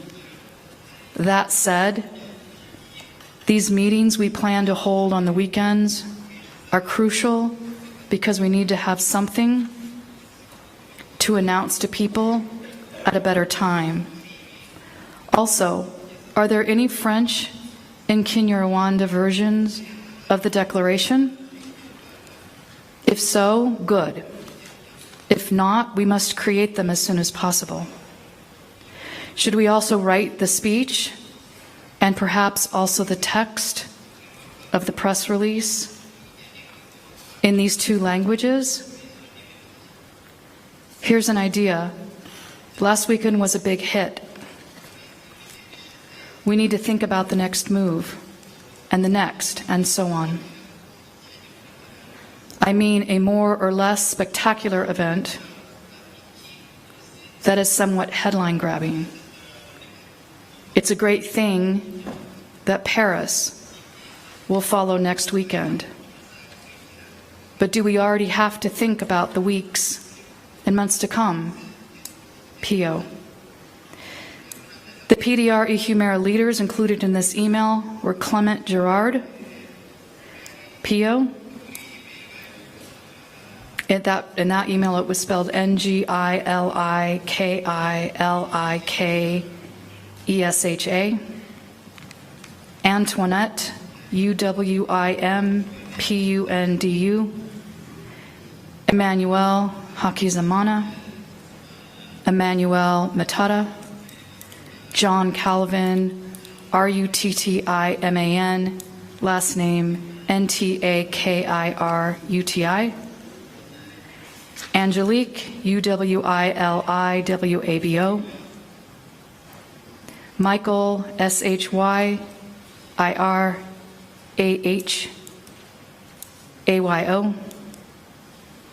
Etienne, Twagirumukiza.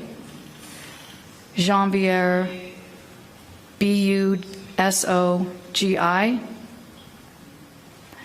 He was also the individual who released the FDLR press releases. Celestin Kabanda, Kabanda, and I found out that he was a former member of the MDR party in Rwanda. And Celestin, Muhindura, that I found out later was ex-FAR. Dr. Eliel, Ntakirutimana, who I believe was the son of Elizaphan with that same last name, who was a Seventh-day Adventist pastor who was convicted by the ICTR in 2004 for crimes of genocide. Anastase, Anastase, Rek, last name is Rekeraho, and then Providence Rubengisa and Paul Rusesabagina. On October 9, 2007, October 9, 2007, email from P.O. with a press release in response to accusations that Paul Rusesabagina was a genocide denier and a founding member of PDR Ehumera. And in that press release, he stated, quote, "Finally, we want to make one thing absolutely crystal clear. Humanitarian Paul Rusesabagina is not a member of PDR Ehumera." An email from Jerome, who was the PDR secretary, to PDR Ehumera members, including Paul Rusesabagina, with a reference to a Jesse Jackson Rainbow Push fundraiser on September 6, 2007, and a PDR meeting that next day, and then a meeting with Jesse Jackson, and a September 9th attendance at a church event. The email begins, quote, "In Chicago, they will be meeting," and then he included the word, in all caps, RUKOKOMA, and then stated, "I don't want to use this word, but this is the word that we all understand very well." And then there was a document attached to an email to PDR members with an attached list of documents to be reviewed at the big PDR meeting in Brussels, and an email dated 2010, October 10th, 2010, from Celestin, Muhindura, who was a founding member of PDR Ehumera, who at the time lived in Wichita, Kansas, to other PDR Ehumera members, referencing the development of what he called a national council to coordinate all of their efforts toward, quote, liberation. The email had an attachment named CEPR chart, October 10 draft. which was the charter for this proposed National Council. The council was described as an umbrella organization for the political efforts of NGOs, including IDD, OPJDR, DIR, FFDR, RAYA, HRRF, and CRD, and the political organizations PDR and RUD, followed by an ellipses indicating that the list was incomplete. The document also included track changes by Celestin, who was not only a founding member of PDR y Humero, but was also the founder of IDD, one of the NGOs listed. An August 12, 2010 email exchange between Clement Gerard, Providence Rubengisa, Augustin, NDA, HAYO, and PS Mburakuri, referencing their commitment to financially support PS Mburakuri through donations received by IDD. PS Mburakuri referenced needing financial support for more militants.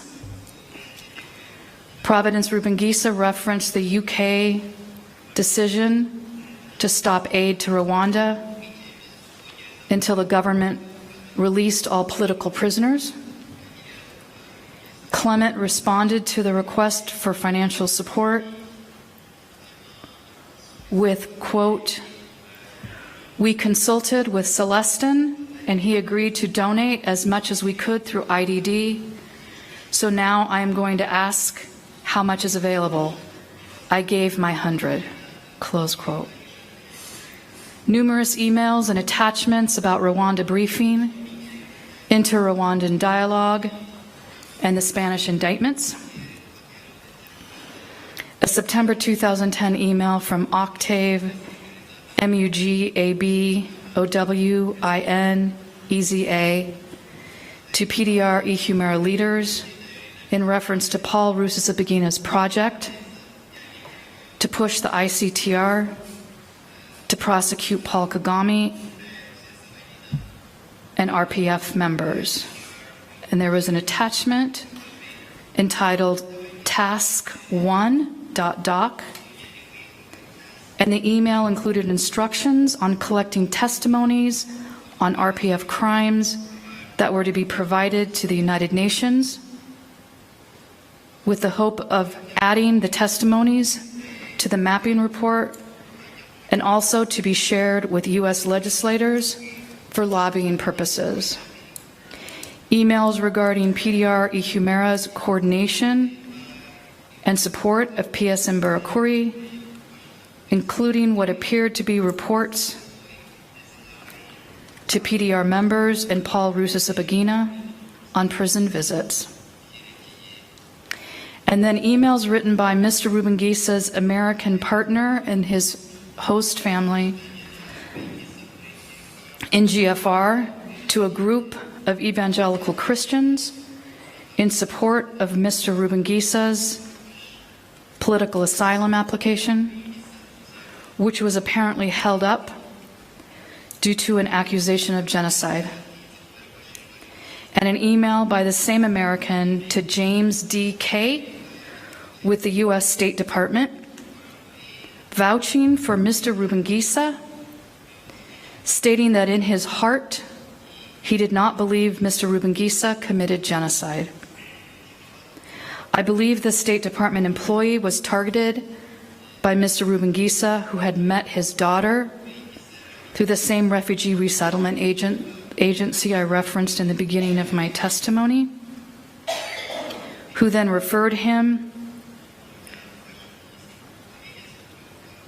And I later learned that Mr. Rubengisa was granted political asylum in the United States shortly thereafter.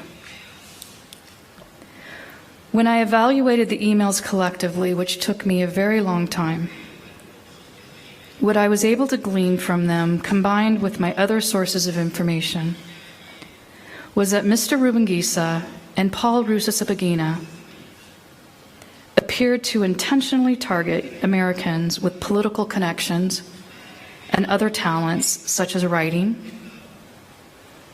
One reason why I believe this is because whenever Mr. Rubengisa would make a new connection with an American, including myself, or achieved a specific goal, such as fundraising or facilitating a big shoe drive, he would often forward the relevant emails or media articles to PDR Ihumera leaders and his family members in Belgium and Rwanda, reporting on his progress.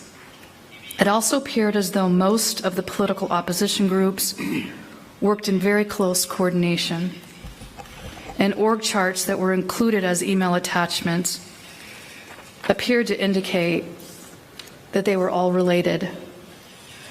Something I found particularly disturbing was that many of the PDR Ihumera members, who I had been able to trace as having been members of the former regime, ex-FAR, were not only self-identifying, as I mentioned before, as genocide survivors, but had been able to obtain positions as African scholars at universities and at genocide research centers, such as the Strassler Center for Holocaust and Genocide Studies.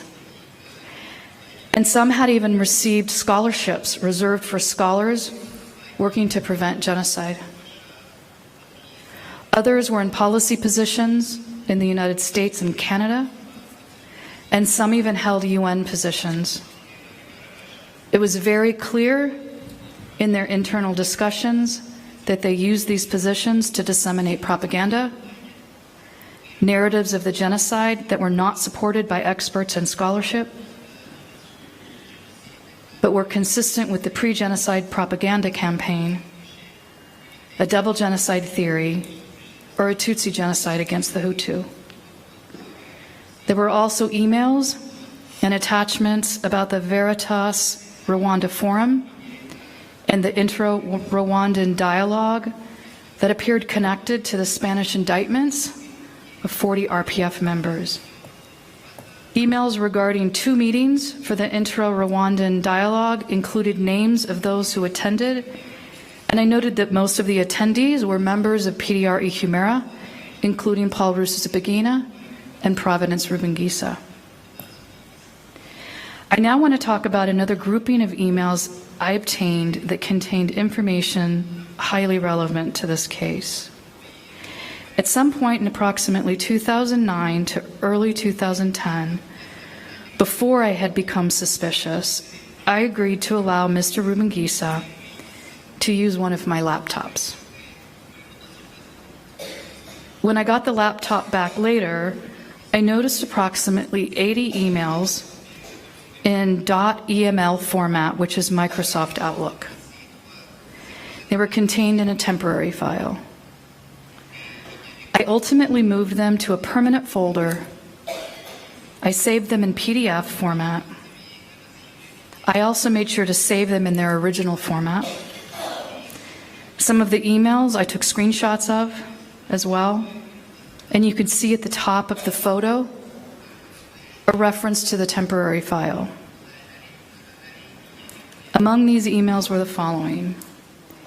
Emails from 2007 describing a Hotel Rwanda Rusesabagina Foundation Rainbow Push fundraising event, including emails sent by American Foundation leaders to PDR Ihumera members coordinating planning, an email from Jerome, Naygiziki,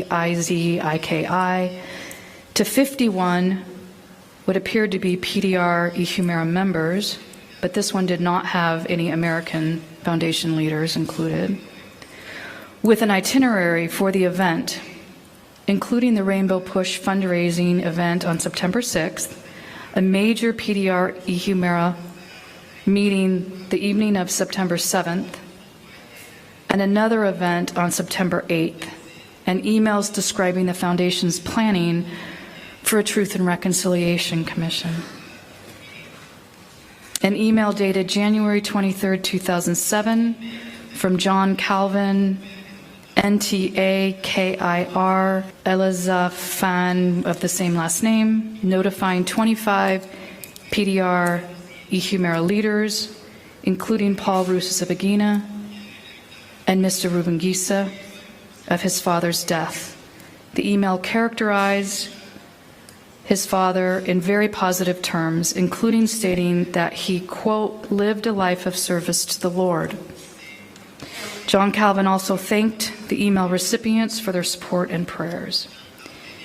Emails from and to Mr. Ruben Gisa that indicated his for-profit shipping company was conflated with his not-for-profit organization, Stuff for the Poor, with regard to shipping containers of used items to Rwanda and Tanzania to be sold.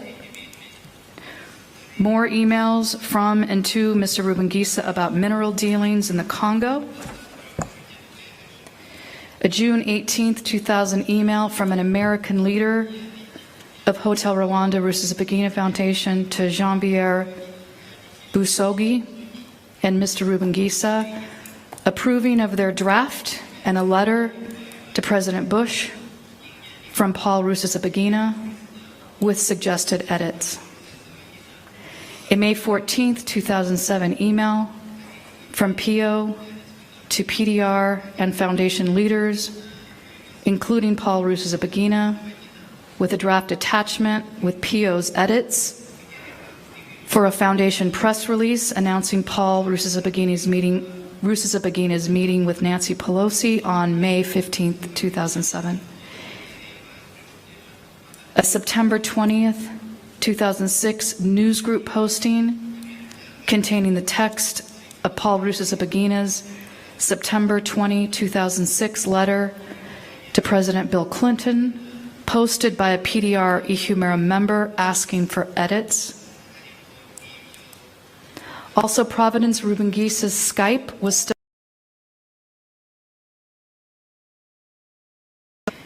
and I could see the screen from his last conference call and all of the attendees' mobile numbers. I still have the text where I told him that he left his Skype logged in, and that I was alerted to this because he'd gotten a call. And I took a screenshot of the screen and still have that in my possession. I mentioned before that my realizations evolved slowly and simultaneous to other experiences. I did not read and understand the emails immediately.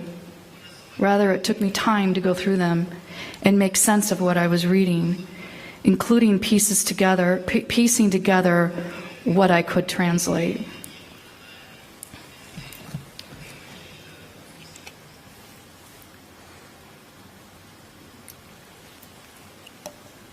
I am now going to talk about a collection of emails that I believe is the most relevant to this case. Around the summer of 2011, as I was reviewing all of the emails, the screenshots I took, the emails I copied to PDF, the emails left on my laptop, I noted a collection of email exchanges I found very worrisome. Despite not being able to read them, I noted references to money, Western Union, and some names of people that I knew were affiliated with the FDLR. I eventually had some of them translated. In total, I have in my possession 33 email exchanges between Mr. Ruben Gisa and someone by the name of Fernando, last name Ngamiji, which I have reason to believe was probably a pseudonym, who was a self-identified fighter with the FDLR in the DRC. Some of the emails CC'd Paul Rusesabagina, Jerome, Naygiziki, and Dr. Eliel, who also went by Dr. Nataki. At least 2 of these emails were sent directly to Paul Rusesabagina, with a forwarded email of Fernando's email attached. Once I was able to read some of the emails, I immediately recognized that they were not propaganda, like so many other emails, but rather they represented concrete attempts of PDR y Humera, including Paul Rusesabagina as the party's leader, to provide financial support to the FDLR for the purposes of, according to the emails, violently overthrowing the Rwandan government. The emails discuss amounts of support, how money would be transferred to the FDLR, Western Union information, Paul Rusesabagina's trip to South Africa to meet with first name IGNACE, last name MUNYESHYAKA,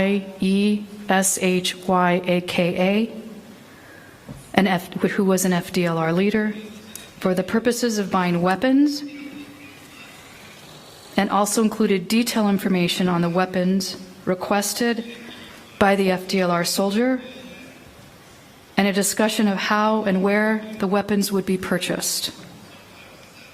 In one email, Mr. Rubengisa refers to sending him a container that Fernando could sell, which I believe was a reference to the containers Mr. Rubengisa used to ship used shoes to Central Africa through his for-profit company and not-for-profit charity Stuff for the Poor.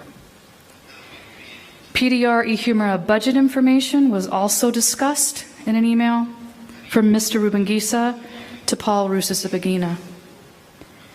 The FDLR commander seemed to regularly report on the events in the battlefield, and Mr. Rubengisa consistently assured him of Paul Rusesabagina's and PDR y Humera's support, stating in one email, quote, "We will never fail you." Mr. Rubengisa referenced the Hotel Rwanda Rusesabagina Foundation fundraiser with Jesse Jackson's Rainbow Push organization in Chicago on September 6, 2007, and stated that one of the agenda items for PDR y Humera's meeting on September 7th, 2007, was the issue of providing financial support to the FDLR. Other emails had a subject line and discussion referencing Ambassador James Kimonyo accusing Paul Rusesabagina of traveling to South Africa to meet with the FDLR in relation to buying weapons. I have turned over this set to the Prosecutor General, along with the other relevant emails and documents, but I would like to read a few of them. A few of the more pertinent emails as a part of my testimony. On March 22nd, 2007, Fernando wrote, "I received your message. We've already prepared the financial needs. I have already found a priest who will be helping us so that the money can more easily reach us. He will be working with another guy in Kampala who will also be facilitating money transfers to us. I've already selected people who will be working on that, but I'm still waiting for you guys to send the means. But it should be a secret between you, because this thing needs sacrifice, because we are in the middle of the enemy. So please try to do something, despite the fact that conservatives are here, so that we can work with the courageous ones. I am waiting for a reaction with the determination to win. At 10:07 a.m., Mr. Rubengisa responded, "Hi, I will speak to Jerome and Paul and Doctor so that I can give you a response, but please know that it is positive. Are you still in communication with the guy in South Africa who you told me met with Paul? Otherwise, we shall put you in contact with him. We've chosen a person who will be your contact that you will be speaking to, particularly on your needs and steps. He is in the U.S. military, but he is a Rwandese, and we agreed that we are going to put him in contact with a guy in South Africa, and then the guy in South Africa will give him your contact information. Otherwise, those kinds of people are everywhere. Even in our case here, people don't have the same logic. So is it okay? Should I be able to send you the news? Are you able to read? Thanks." On April 13th, 2007, Mr. Rubengisa sent an email to Paul Rusesabagina, forwarding an email from Fernando stating, "Paul, Fernando is serious. I think we should talk very seriously. I will call you to talk about GFR because they have already asked you to give up that grant you have given them, and you will need to accept that they will use it in another country. They already put on the internet that GFR will move to Uganda. Be strong. Read that Fernando message below." Fernando's message reads, "Good morning. I have received all of your messages. Now I think that the person you used to ask me about has already talked to Malumba, and he has also sent me the news he shared with him, which should concern us as the people challenging Paul R. ideology should not be an issue. You should start working on that, but know that the start cost is a lot of money because of the work that it requires. We need at least $500,000 for the first 5 months. And Paul R. should plan that most people will show up because of the propaganda of his politics in the youth, as we do not want to stay in the jungle without any progress. My regards." On July 9th, 2007, Providence forwarded this email to Paul Rusesabagina and Dr. Elil, stating, "The people I spoke to told me they have asked for a budget of $500,000/5 months to support their work. But I asked him to work on a small budget and look at how we can support them. Be strong." On August 9th, 2007, Mr. Rubengisa wrote to Fernando, "I just wanted to know if he could be your liaison in South Africa. There are other small issues that you should also start looking into.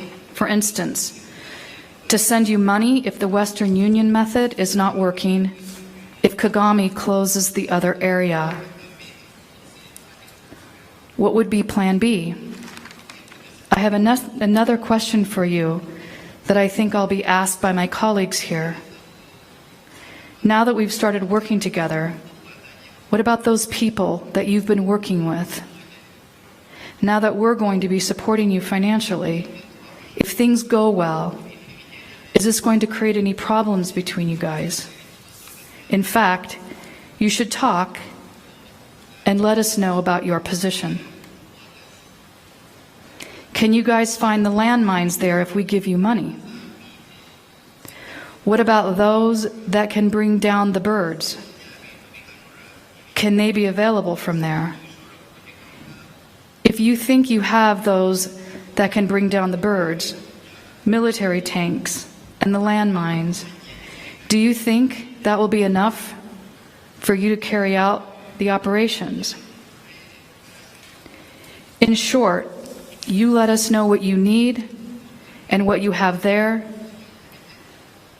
then we can also start beginning to look around.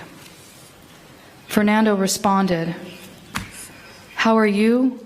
I got your message. It was very long and clear. As for the equipment, you should try to find them there. Those that are available locally, I didn't put them on the list. But what I can say, there are different kinds of equipment that will enable us to counter the force, because those birds and those equipment that move on the chain makes him so proud. But plan B is still there, and there could be another plan. Okay, talk to you later." On August 22nd, 2007, Mr. Rubengisa forwarded the August 9th email to Dr. Elil, Paul Rusesabagina, and Jerome, stating, quote, "Please read this attached message. The rest we shall discuss when we are in Chicago." On August 27th, 2007, Mr. Rubengisa emailed Fernando with the subject line, quote, "6th event," which was the date of the Jesse Jackson fundraiser, stating, "I received your response, and I think this will go through because a lot of people are negotiating with us so that we can work together. We are also still thinking about it and seeing if we can do it. The problem here, are you guys working with them? What about their saying about people who are on this side or that side? What is all that about?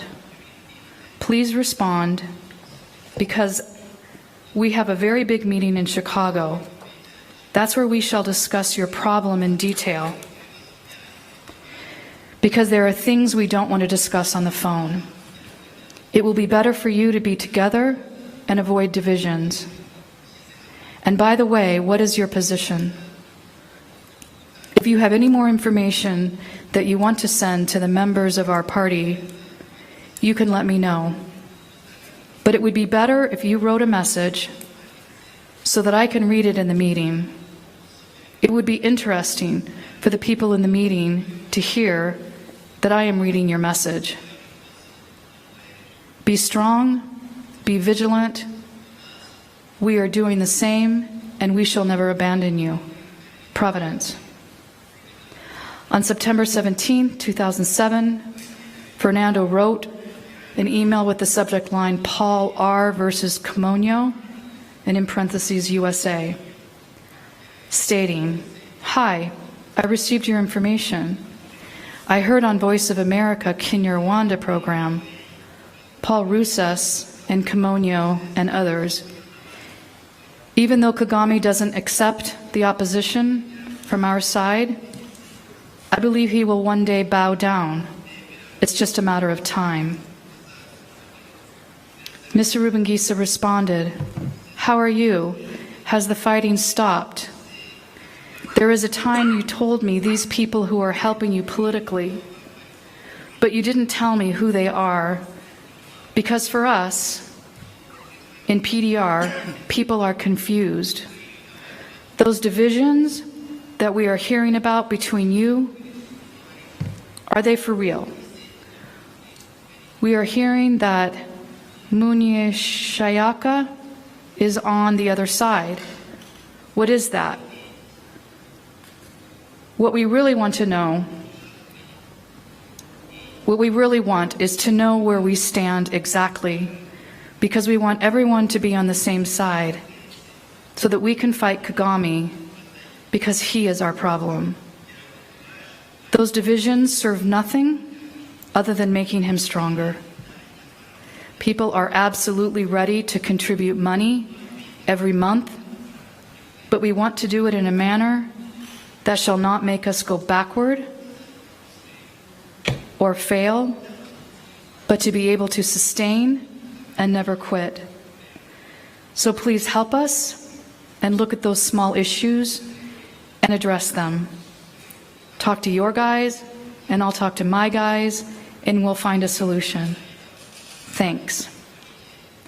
On October 11th, 2007, subject line, Ray, forward, U.S. ambassadors accused of arms dealing.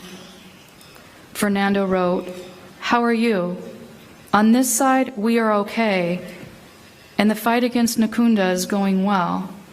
We are very optimistic because he has already lost a lot of his positions.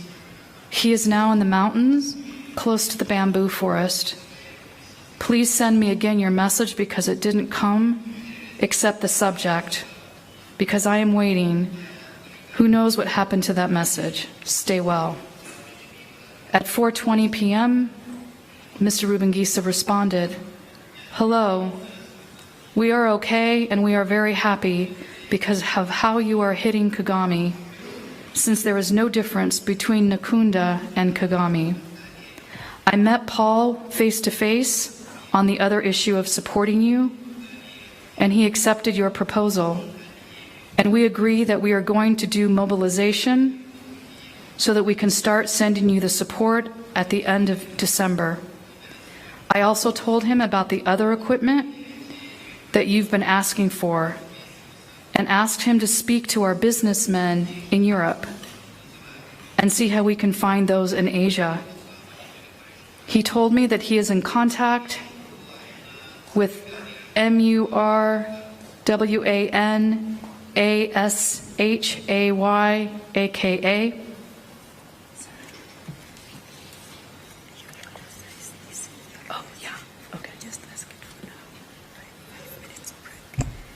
Niki.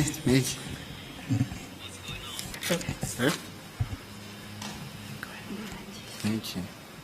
She asked me if I needed a break. Urukiko nabwo rurabibona, ntabwo ari inshingano zawe, ngira ngo tubibona turaza kubimubaza. Harakukeneye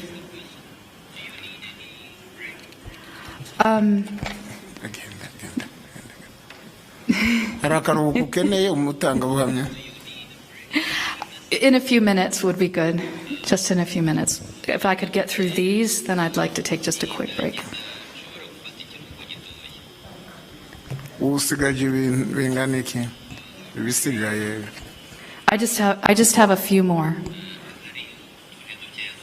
Okay. Okay.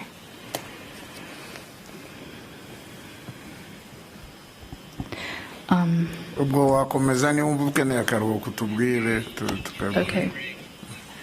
I will. Thank you. I'm just trying to find my place. Hold on one second.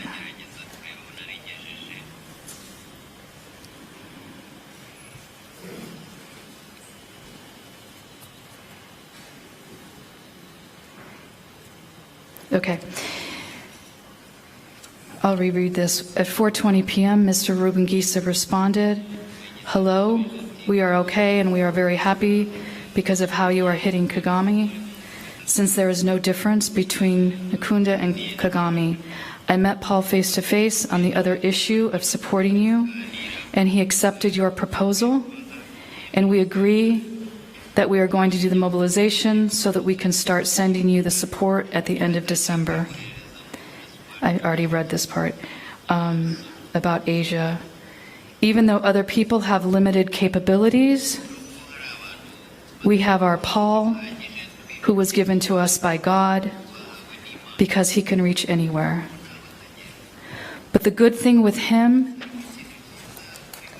is that he wants us to be united because divisions will not help us except giving our enemy a new momentum. So you guys should start organizing people who will be receiving the money, and you should take a strategy of changing these people periodically, because even on our side, we're going to be changing people who will be sending the money, but not more than 15 of them. Do you think after you finish Nakunda, that gentleman there will help you cross back? NB : I forgot to tell you that Paul told me to ask you if changing your name and dividing yourself into two groups just for political reasons, if that would be helpful to avoid the fact that we are on the list. Second, do you think that if we were to seek the support from Tanzania to allow our people to pass their way for training, do you think that will be better? So you let me know. Please continue to update me on the news of the battlefield. On October 28, 2007, with the subject line, U.S. ambassadors accused of arms dealing, Fernando wrote, "Hi, I understand those contacts, that MURWANASHYAKA and the other guy have, but I know our organizations from its roots, and that is possible. But there are a lot of conservatives in different decision-making positions who don't want change, but we, the youth, we want to move forward. But for them, no, they don't want to. I think for me, the guy you spoke to should be the guy who should be given the position of president. The rest should be his assistants. And I think that's the reason why, because of their selfishness, they don't want to change the name, even they know the list exists. So the second proposal of having two organizations is what we have chosen. So those who do not agree with us, once they are weakened, they will come by themselves, because we have to be prepared to execute our plan in advance so that Kabila cannot maintain his power, hold on to power by sacrificing us for the sake of diplomacy. Otherwise, somehow we are currently working with people here about our infiltration into Goma, Butembo, Rwanda, and Kampala. He will never tell where we get our means. Whatever bad things he wants to do to us, he cannot succeed. And about the possibility of helping us to cross back, I don't think he has the heart, because I know for sure he is afraid of Kagame. His army is weak, and Kagame's infiltrators, especially those generals who served in RCD, they still work for him, to the extent that they can even spoil what we are doing.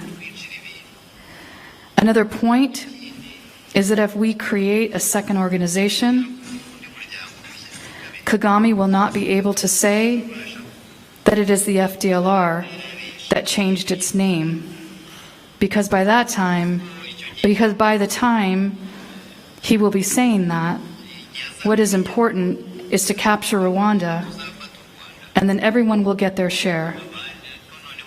Second, to get the green light from Tanzania is very important, especially because if they agree, Kagame will be finished, and that will help Kabila be courageous.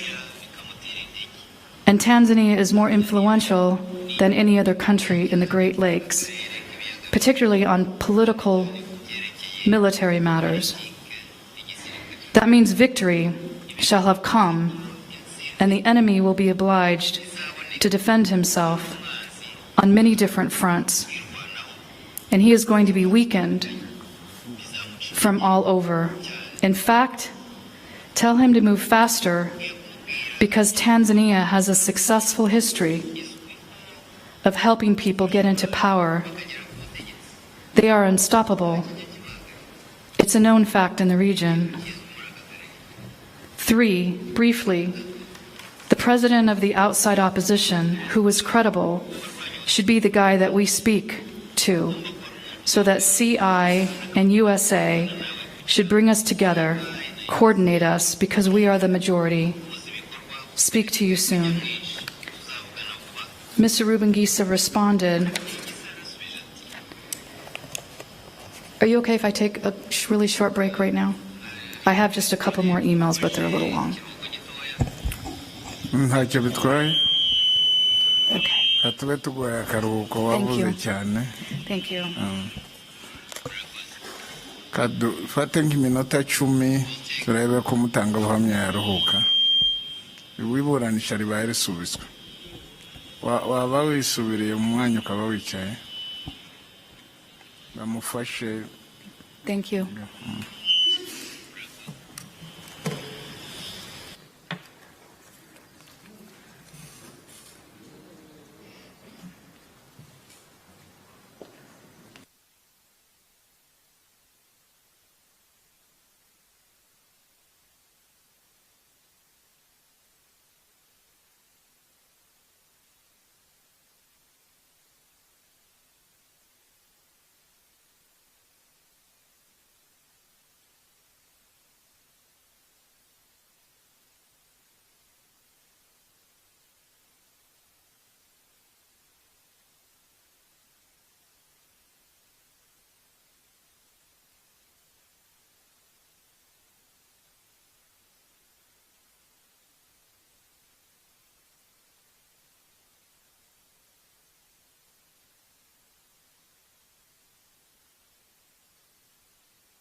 twasubitse mu minota 10 ntacyo turi gukora ukeneye gukora iyo gahunda ntabwo turi kuburanisha ufite kugera hanze yahagera mu minota 10 kugira ngo mutangabuhamya ze kugaruka tuze kumvikana icyo turi gukora.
urukiko rurinjiye.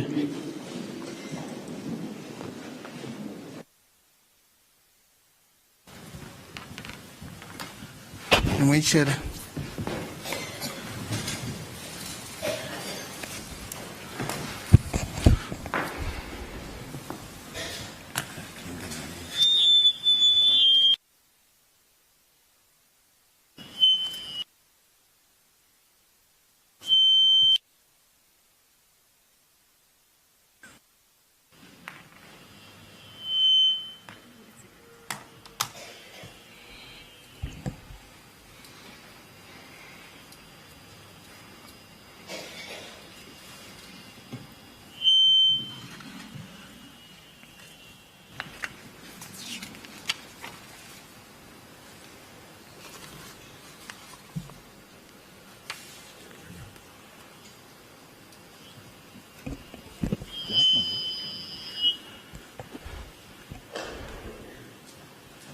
Sinzi abari ku buhanga bw'ibyuma byakunze. Okay, mbere yuko umutangabuhamya turasubuka iburanisha twari twasubitse. Birakunda. Mwihangane gato ntibirakunda.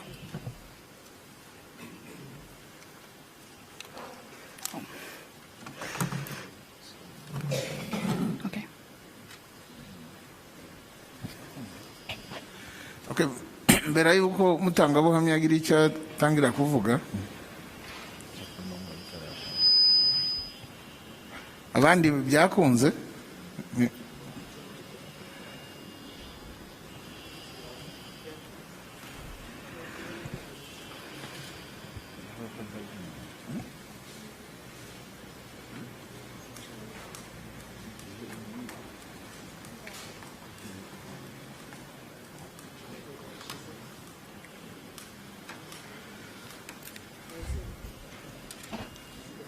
ngira ngo noneho byakunze.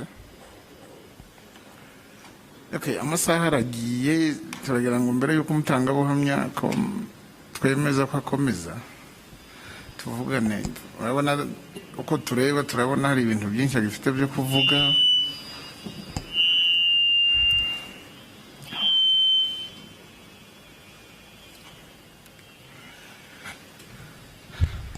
Kandi urukiko rushobora kugira ibibazo narwo rubaza n'abandi baburanyi. Sinzi gahunda y'umutangabuhamya imeze ite.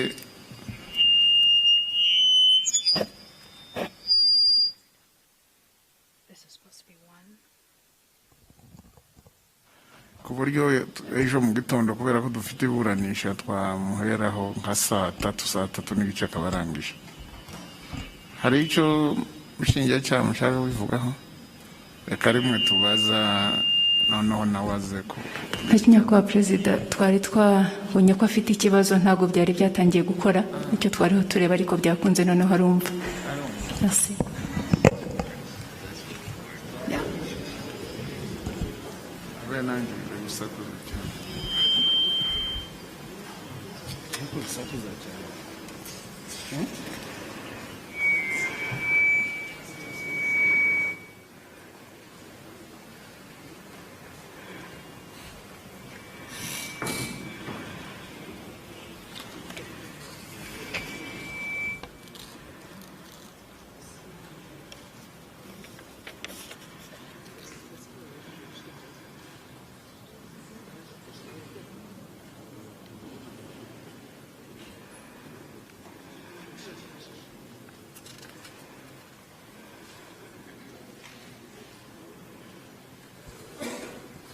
ngira ngo noneho bisa naho byakemutse. Umutangabuhamya uratwumva neza? Urukiko rwavugaga ko amasaha asa n'agiye, tugeze hafi saa 11. Kugira ngo tubaze gahunda ufite ejo dukomeje ugakomeza nka saa 3 n'igice ukaba ushoje, kubera ko tubona ugifite ibintu byinshi kandi hari abantu benshi hano bigaragara ko barambiwe. I just have a few more pages. Ku buryo urumva byafata nk'igihe kingana iki? Maybe 10 minutes.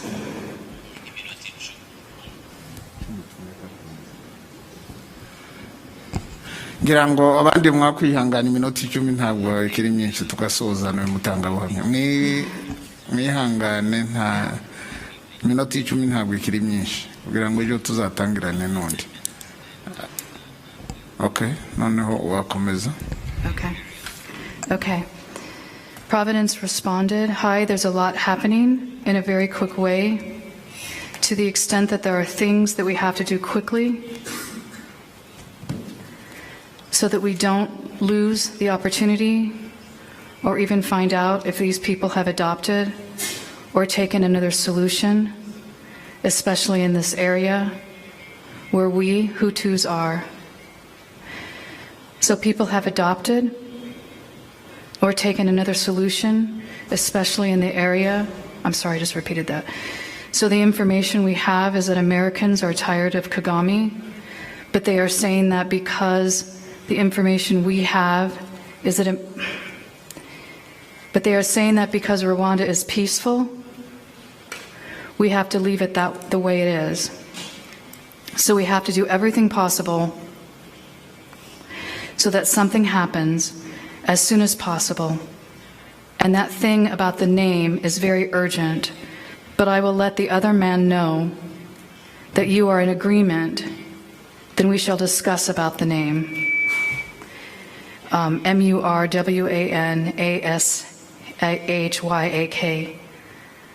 These people here, they don't even want to hear his name. They say he is a negative force. This was said last week. So tell people, your people, that we actually know he is innocent, like many others, but we have to be very intelligent in how we make our decisions without just pleasing ourselves, but finding a way of making the Westerners happy. And then after those who are innocent will be cleared. But if we don't play it well and have a very good strategy, we shall lose. And yet things are moving very well in our favor. We met with the Congolese, those who came with Kabila, one of our guys, and their Minister of Defense. We wanted to see if we could negotiate a fighting base. What we got from that meeting is that Congolese are tired of Rwandese, whether it be Hutu or Tutsi. What they want is that those tensions between Hutus and Tutsis, we should take them back to our country. We didn't reach any agreement because that man, it is said that he is not on good terms with Kabila, so he's not powerful. So we are pushing to see if we can see the big boss. Please try as much as possible to convince those people, the Congolese, to make them understand that we need everyone's support, and that if they see anybody whose motives are to be in a power struggle, they should avoid that person. Here in America, we are fighting for the ordinary people, because I don't think even when we capture power, we will leave our jobs and go back. Question: if you get the financial support of 50,000 USD per month, can you do something even without a base? Please try to think quickly, because things are moving faster in the region, and we have to move just as quickly. Stay well. On November 17th, 2007, Mr. Rubengisa wrote, "We're going to start on the 5th of December 2007. Paul told me that Murwanashyak seems to be dragging his feet and that he was not able to see him. He called him and asked him to come to meet him, and he told Paul to instead come to his house. But instead, Paul gave him Jerome's contact so that they could meet in Brussels in 2 weeks. So please send me the names of the people we will send the money to.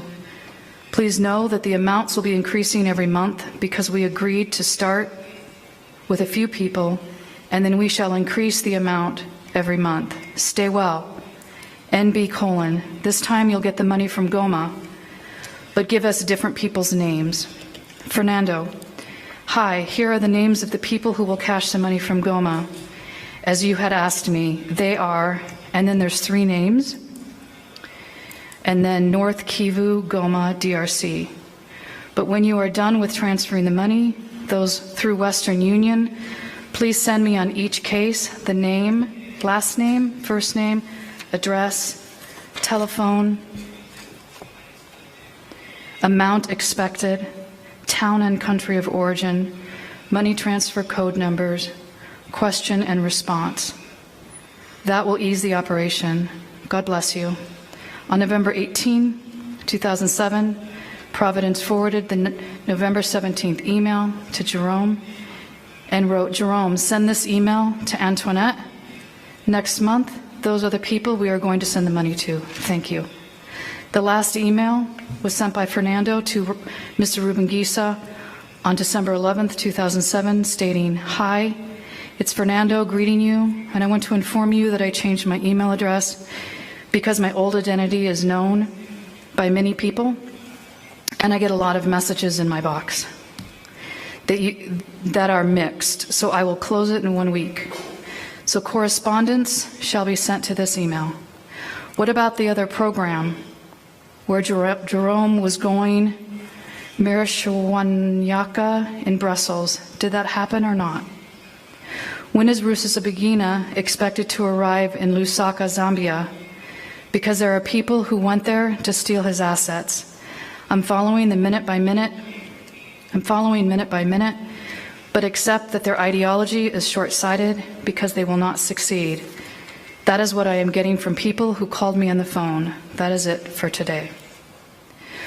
Once I discovered that Paul Rusesabagina, Mr. Rubengisa, and their associates with PDR Ihumera were engaging in these activities that seemed likely to be illegal, I turned everything over to U.S. law enforcement and cooperated with an investigation from approximately February of 2012 through early September 2012, serving as both an advisor and as an informant.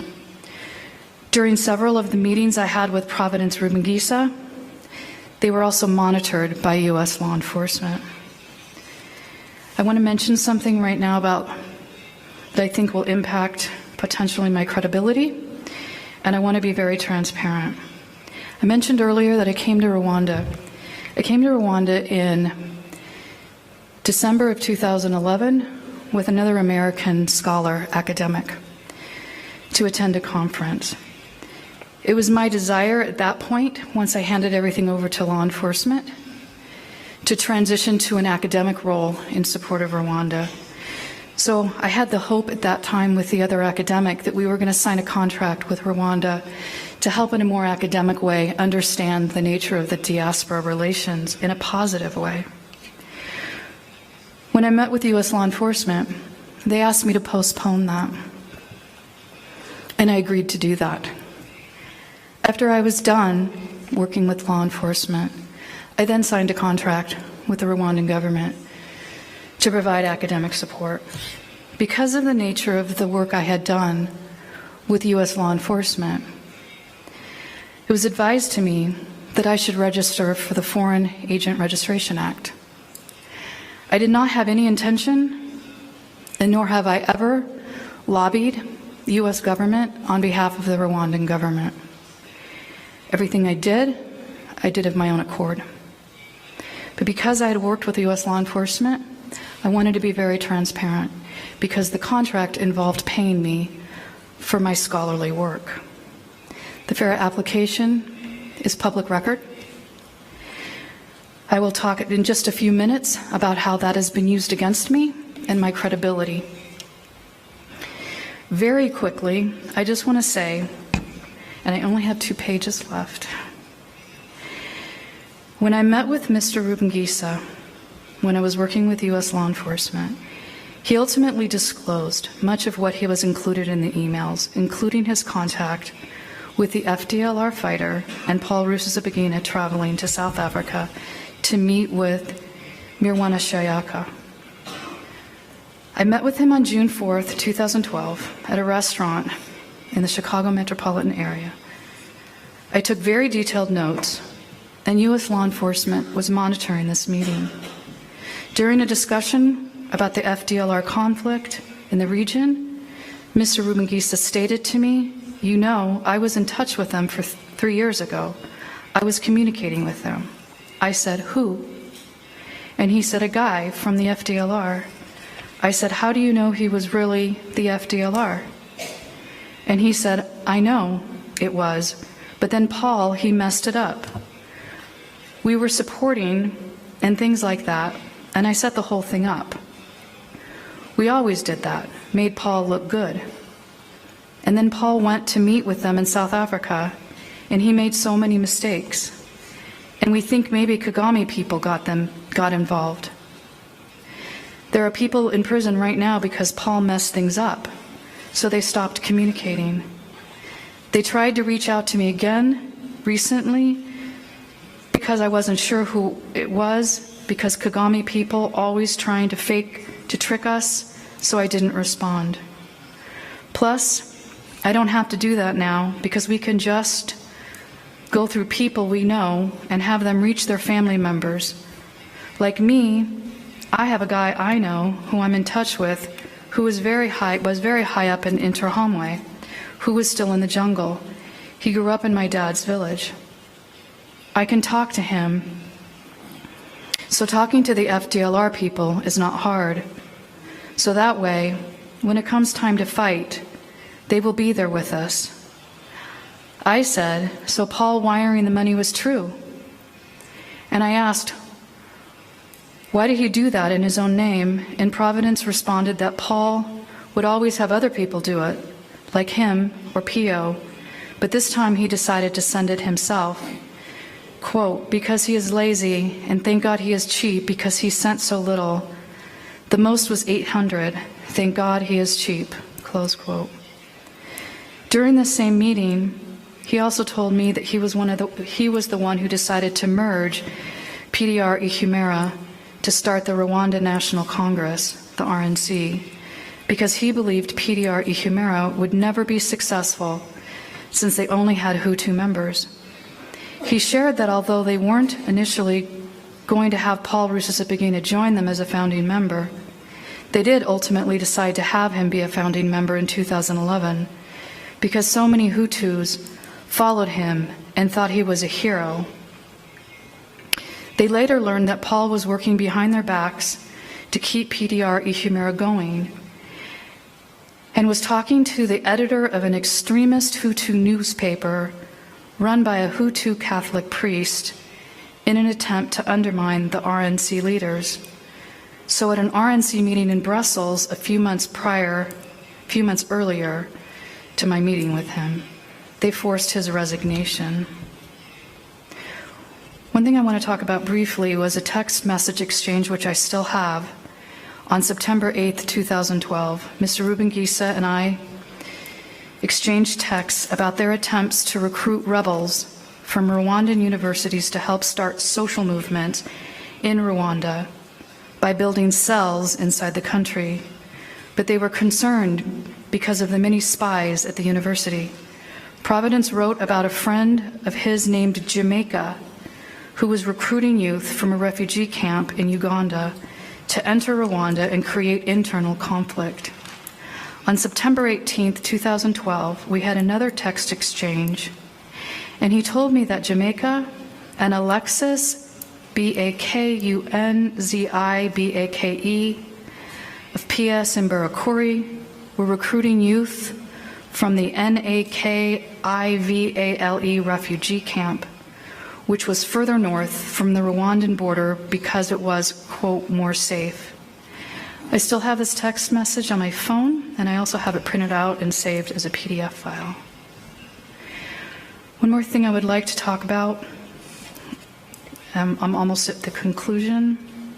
It's one of the things I noticed throughout the emails was what I perceived as bullying by PDR Ihumera members and many of their associates and allies of anyone who challenged their ideology or any institution that worked with President Kagame. These aggressive tactics involve subjecting targets to online attacks, and in some instances involve the filing of civil lawsuits against them. Examples include PDR Ihumera members posting messages about books or articles in the Yahoo news groups that they perceived were critical of their activities or perceived as being supportive of the Rwandan government, and then asking members to respond in a coordinated manner. These were not posts debating the merits of the books, articles, or activities, though. Rather, in most instances, they involved online attacks that were often very personal, with many including the individual's employers or publishers in the post. My impression of these attacks was that they seemed designed to intimidate scholars, journalists, church leaders, etc. And from what I could tell, they were very well coordinated and they were highly successful. An example of institutional bullying was the filing of lawsuits against universities that invited President Kagame to speak, and including university administrators in the lawsuit. While these actions may not have been illegal, they did remind me of research on what's called swarming, which is defined as a form of negative online advocacy designed to intimidate and cause harm to individuals and institutions in an attempt to compel an outcome, which in this case was silencing critics and isolating the Rwandan government. One example of institutional bullying is a lawsuit filed against William Penn University in 2012 after the university announced that President Kagame would be a keynote speaker at the May 2012 commencement. The PDR network, which at that point had merged with RNC, barraged the university with letters and a range of threats, mobilizing support through Facebook and various posts from blogs by organizations that frequently coordinated with PDR Ihumera network, such as Friends of the Congo. The university did not withdraw the invitation for President Kagame to speak because they had 4 president scholars, students from Rwanda who were graduating. Mr. Rubengisa and Paul Rusesabagina organized a demonstration against the university and filed a lawsuit on May 11, 2012. And according to one of the emails, had President Kagame served during the commencement via his security detail. The lawsuit named co-defendants, the president of the university, Ann Field, the vice president of student advancement, Steve Noah, who had developed the Rwandan Scholar Program, an American attorney who often represented the Rwandan government in the United States, and Stephen Rapp, then Assistant Secretary of State. While I support any individual's right to express themselves through protest and other democratic means, what this network was doing was swarming targets, which again involves the virtual organizing of multiple groups to achieve a particular outcome. When swarming is facilitated by what's called smart mobs, a large networked group of people, it is often considered undemocratic because the goal is to intimidate people and organizations with threats such as what is called nonsense lawsuits. I was so disturbed by these well-coordinated aggressive tactics that I did some research, some online research, and found various empirical studies about swarming and smart mobs. And I also found a publication by the RAND Corporation, a well-respected political think tank, referring to these types of tactics as a form of modern-day warfare. I mentioned before that it was my goal to work with Rwanda in a productive manner within my area of expertise. And I mentioned that I was asked by U.S. law enforcement to wait to sign a contract until the investigation was over, and I agreed to do that. And I signed a contract. I believe it was in October, 2012. I would have to look to confirm that. And I registered with FARA, again, a public document out of an abundance of caution, even though legally I was not required to do so because I was not advocating on behalf of Rwanda. with U.S. legislators. These tactics were used on me because at some point, PDR y Humera found out that I was no longer on their side. And in the summer of 2014, which is when I registered in June of 2014. I may have my years wrong, but I know I registered. In the summer of 2014, when PDR y Humera members and their American allies learned that I was no longer on their side, I was subjected to over 15,000 tweets calling me a Kagame agent and a paid Kagame spy. Most of the tweets included my home address. Some of them included death threats, and all of them tagged my then employer in what I presumed were attempts to cause me to lose my job. I want to conclude my testimony by discussing my motivations for being here today. Walking away, the moment I suspected I was in the midst of a network of genociders, genocide sympathizers, and apologists, would have been so much easier and would have allowed me to protect my career and my private life. As I prepared this testimony, I spent a considerable amount of time reflecting on my original motives, including reflecting on what prompted me to do what I did and to keep going when at times I felt like I was completely in over my head. I felt like I'd stepped into a minefield and I wasn't always sure what to do or how to handle the information I found. I am not a politician, nor do I have the mindset of a politician. And my choices may not make sense to some people involved in the geopolitics of this region. In all honesty,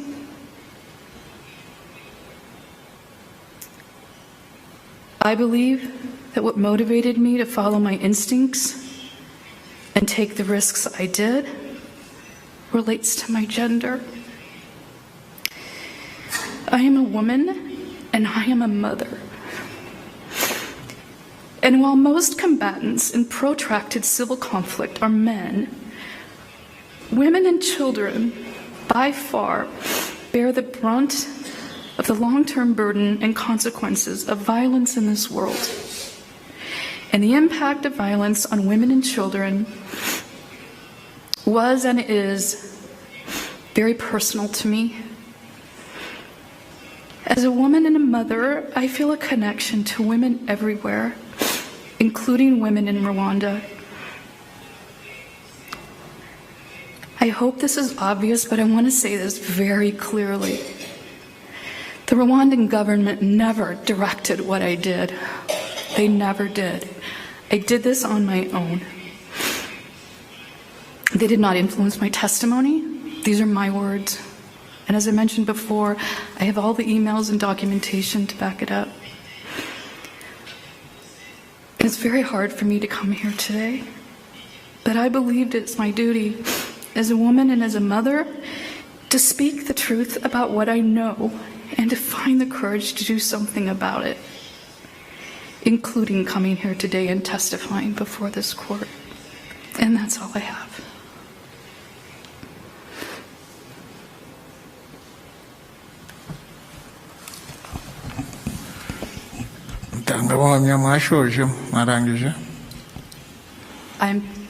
Yes. Wakoze cyane. Reka hari utubazo dukenga tubiri dutatu gutya turukiko kugira ngo utange amakuru arushijeho gusobanurira urukiko.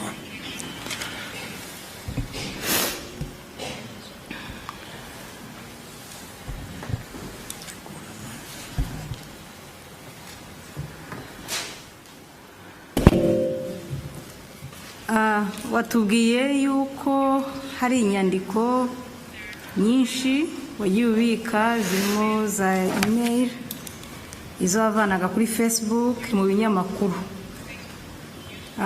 Watubwiye ko watangiye kubikora mu 2009. Niko bimeze?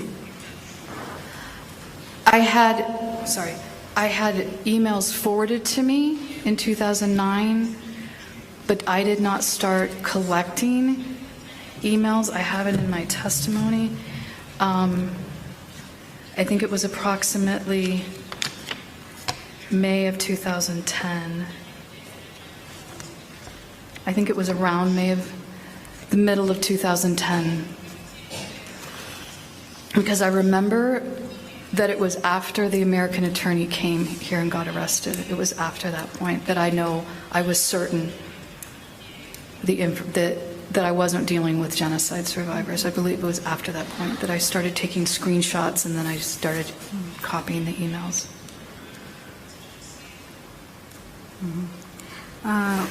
Ibyo byose ubyegeranya washakaga kugera kuki? Nihe mpamvu yatumye ugira ubwo butwari bwo kwinjira muri email ya Rubingisa ugakusanya ibyo bintu byose? First, I'm just a naturally curious person. Second, when I started putting the pieces together and figuring out who they were, quite honestly, I was outraged. I've felt a passion for Rwanda for a very long time, and it was one of my dreams to be able to work and support this country in one way or another. Quite honestly, even back in high school, I had a passion for animals in Rwanda. That's kind of what started it for me. And when I found out that it was actually members of the former regime and genociders and genocide sympathizers, I was outraged. I was outraged by what they were doing. I was outraged that they were taking advantage of Americans. And because of what I do for a profession, I know very well the impact of conflict. And as a mother, I just didn't feel like I could walk away. I just didn't feel like I could have this information. And I asked myself, well, I was teaching an ethics class, and one of the questions was, what would you do if you found out something along the lines of during Nazi Germany? And everyone always answers, I would do anything I could to help people. But that's not what the research shows. Most people don't. They're bystanders. And when I found myself with this access and this information, I asked myself, what are you going to do? And I remember agonizing over it. I was also working with different aspects of Rwanda. I was coordinating with an agency in Chicago that was doing work here. I developed an internship site with CNLG, with my university. So I had I knew survivors in my community, very close to several young survivors, girls, that I actually thought of as my daughters in many respects. And I just didn't want to be the type of person that was a bystander. And that's the best way that I could explain it. I had this access, and I decided to do something about it.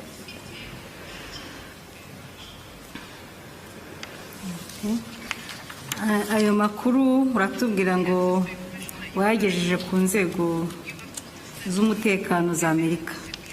Bagusubije iki?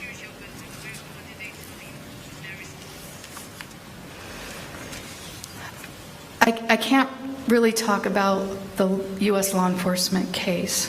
I've been asked not to, not by anybody here, but in the United States. But all I can tell you is that I participated in an investigation from approximately February of 2012 to early September 2012. And I was not privy to what happened to the investigation after they told me that I was no longer needed in the investigation.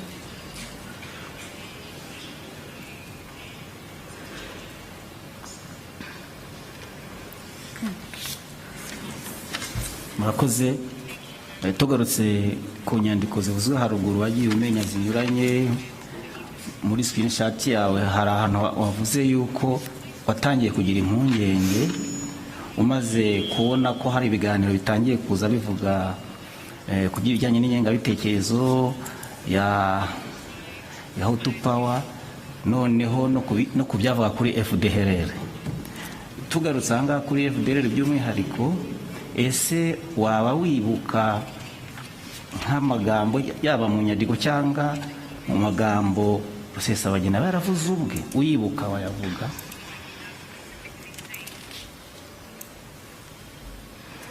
So most of the emails were like a group of emails with numerous email addresses, and his email address was always included. In fact, 2 email addresses for him, one for the United States and one for France. The most in terms of his own engagement with those emails, other than being a recipient, is every once in a while he would post something and say, "For your information," typically in French. And then it would be that, a lot of the members of PDRE Humera and other email addresses as well. Urakoze. Ikindi kibazo, hari aho wavuze mu ambasaderi umwe ku itariki ya 15 z'ukwa kabiri 2020 umwambasaderi umwe ngo washinje Rusesabagina gukorana na FDLR, noneho uvuga ko hari n'aho bavuze ko bavuganaga ibijyanye n'intwaro nako ari mu karane gutanga intwaro na Western Union. Ese ubwo bufasha nibwo bwonyine waramenye baba yarabahaye cyangwa hari ubundi bufasha waba waramenye? Niba ubuzi wabutubwira. So that was an accusation that my understanding from being at various meetings, I could be wrong, but I believe at the Rainbow Push fundraiser, and it may have been later than, no, it would have been maybe before that, I'm not sure of the time frame, that Ambassador Camonio had made that accusation, but it was in some public forum. I do remember that.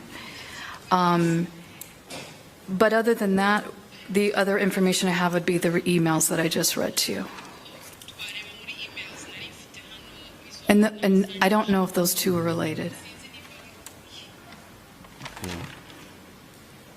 Byabihagije, igisubizo kirahagije. Itariki navuze 15 z'ukwa 2010. Murakoze. Birahagije. Reka tujye kuri inyandiko wakoresheje. Inyandiko nawe ugeze kuyivugaho. Iyo nyandiko ni yawe, watubwiye ko wayikushanyije, ni bikubiyemo n'ibyawe, hari abagufashije kuyitegura, kubera ko turaza gusaba ko munayiduha kugira ngo ije muri dossier. Yes, I already gave it to the Prosecutor General, but yes, I have various drafts on my laptop. I worked on this for months. After I was attacked online, I stopped all contact with Rwanda. I changed my research. I moved away. And as far as I was concerned, the door was closed. I never wanted to open it again. But even though I kept everything, it took me a very long time to put this together. I had to go through everything again, remind myself of things. And it took me a very, very long time to create it. Again, I have multiple drafts of it, and I'm the one that wrote this.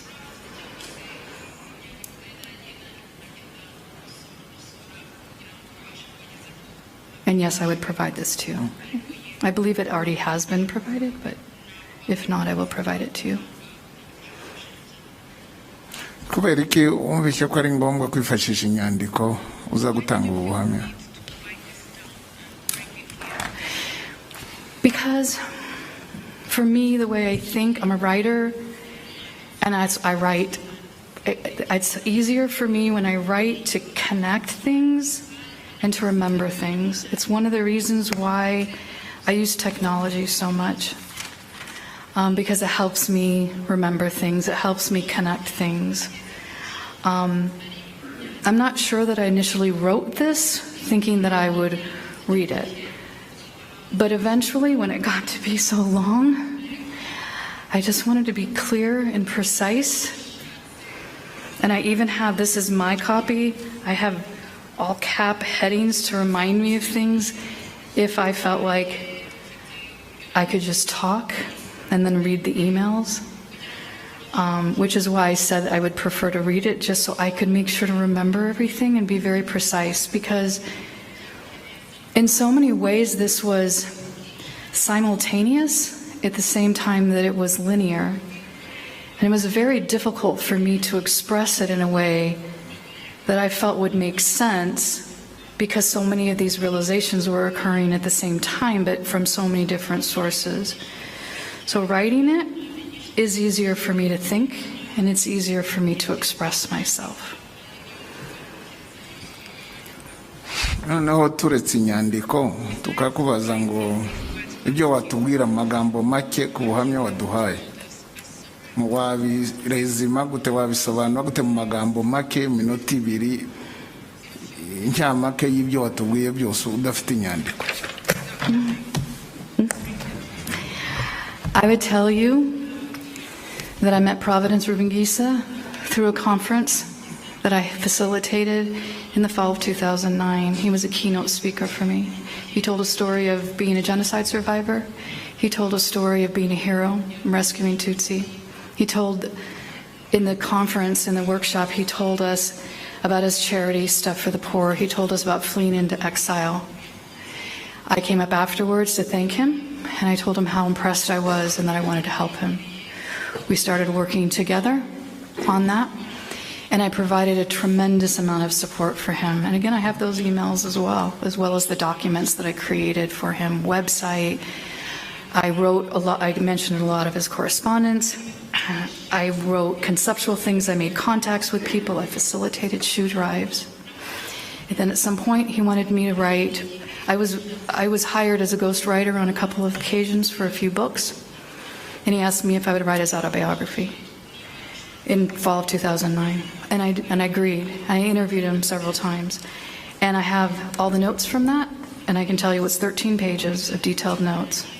It was through that time I could look at that document and tell you the last time that I updated or saved it. That would give me kind of a time stamp on when that was. I do recall that it was between March, April, it wasn't March, it was like April, May that I started getting suspicious.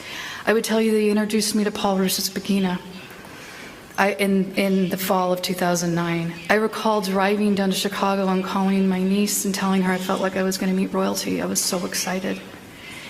Then when I met with Paul, he asked me to work for Hotel Rwanda Rusesabagina Foundation as a volunteer, and I was so excited. It was the offices were in downtown Chicago. I went down there quite a bit, maybe once a week or so. I attended several meetings. I placed my student, who was an intern, there in January of 2010, and she worked that spring semester. Between the two of us, and I have some of those correspondence, not all of them, we started talking about our suspicions at that point. It was first about the agency, questioning why it was so political. One of the things that they would do is they would call the members of this political party Team Rusesabagina. So we noticed that there was a lot of conflation between the two, and that just didn't seem right to us for a humanitarian organization. I would tell you that Providence gave me his password on a number of occasions, and I was in his email all the time, looking through emails, responding to emails. But at some point, I saw some things that were really disturbing to me, and they matched up with other things that I was experiencing at that time that I mentioned before. The fact that nobody was guilty of genocide, the fact that there was a double genocide, and then that, I noticed that evolved, that narrative evolved. It started off as a double genocide, but soon it became something where it was like only one genocide, and it was the Tutsis against the Hutus, not the other way around. When I asked about why it was no longer considered a double genocide, he said that people had done the numbers, academics had done the numbers, and that there were far more Hutu that were killed than Tutsi. He also said that it was the international community that came up with the guidelines for when to start counting deaths. That if you went back to 1990, there were more Hutu killed than Tutsi. I would tell you that when I saw some things that disturbed me, I started taking screenshots. I would tell you that at some point I made the difficult decision to copy. Now I copied around 700 emails out of 10,000. I didn't have time to go through everyone. I didn't have the ability to translate everyone. So sometimes I was going by pictures, or I was going by if the subject line was in English, or if there was English in there that I could figure out. I didn't have the time to go through all 10,000. There was no way that I even came close to capturing all the emails. I just looked for the ones that I thought looked problematic. I would tell you that I thought that in the beginning I believed it, and I was supportive of them, and my emails reflect that. When I first emailed them about this Rwandan exile in Dayton, Ohio, I expressed concern about it. So I know by that time that I hadn't completely figured it out at that point.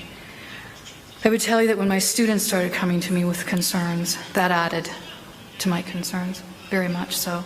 And that together we started talking about it and wondering who these people really were. I would tell you that the newspaper media accounts, I remember one in particular, and I referenced it vaguely, about the showing the identity card and getting pulled out by Interhamwe. In that one specifically, he was asked to dig his own grave, and then the way he told the story afterwards, it didn't make sense to me, and I just found that so disturbing. And the reason why I wanted to mention how I am as a person, I take screenshots of everything. If I pay a bill online, I take a screenshot of it. If I'm trying to remember something, I take a screenshot of it. The reason why I have my cell phone crashed in 2012, and I lost a lot of my texts. The reason I have the text of his password is because I couldn't remember it, and I got tired of scrolling back up through all of our texts, so I just took screenshots, a couple screenshots of it, so I had a picture of it. This is just kind of who I am. I'm not detail-oriented in my everyday life, but when it comes to technology, I am. And then it became very purposeful. Like I said before, at first it was curiosity. Anyone sent me an email with a long chain, I'd read it. But then it became purposeful when I started suspecting it. I was very familiar with the genocide. I read Machete Season. I read Shake Hands with the Devil. I know what happened. And when I had this realization of who they were, I couldn't believe that I was right in the middle of it. In fact, I remember thinking, could it be possible that I figured this out? And I didn't understand why others hadn't. Because even though I went to a lot of work to connect the dots, it wasn't that hard. And I didn't understand why other people weren't figuring out the conflicting narratives. But there's a difference between, and I do think some people had, I really do, because you could see in the emails where people would just stop working with them and kind of go away. So I do think Americans were figuring it out after a while. I found it at some point that there were several Americans that had worked on his charity to help him before, and they just kind of disappeared. So I think that was happening, and I could have done that too. I know I could have, and my life would have been much easier had I done that. And I don't know what else to say other than that, other than Okay, murakoze cyane. Ubu muryango Fondation Rusesabagina wayikoreye igihe kingana iki? So I met with Paul. I was trying to figure it out. I think it was October of 2009, and I know he had me meet with the foundation right after that. But I think I officially started working with them around, it must have been like December of 2009. I faded away after my student. I started distancing myself after when my student finished. And then I wasn't involved at all, except they did invite me to that one meeting, and I attended. But other than that, I had distanced myself from them. But I never told them what I knew. wabisohotsemo ryari? Oh, I think after September, that September 15th meeting, I don't think I had contact with them again after that. And it was easy because I lived in the suburbs. It was an hour drive, and I was very busy.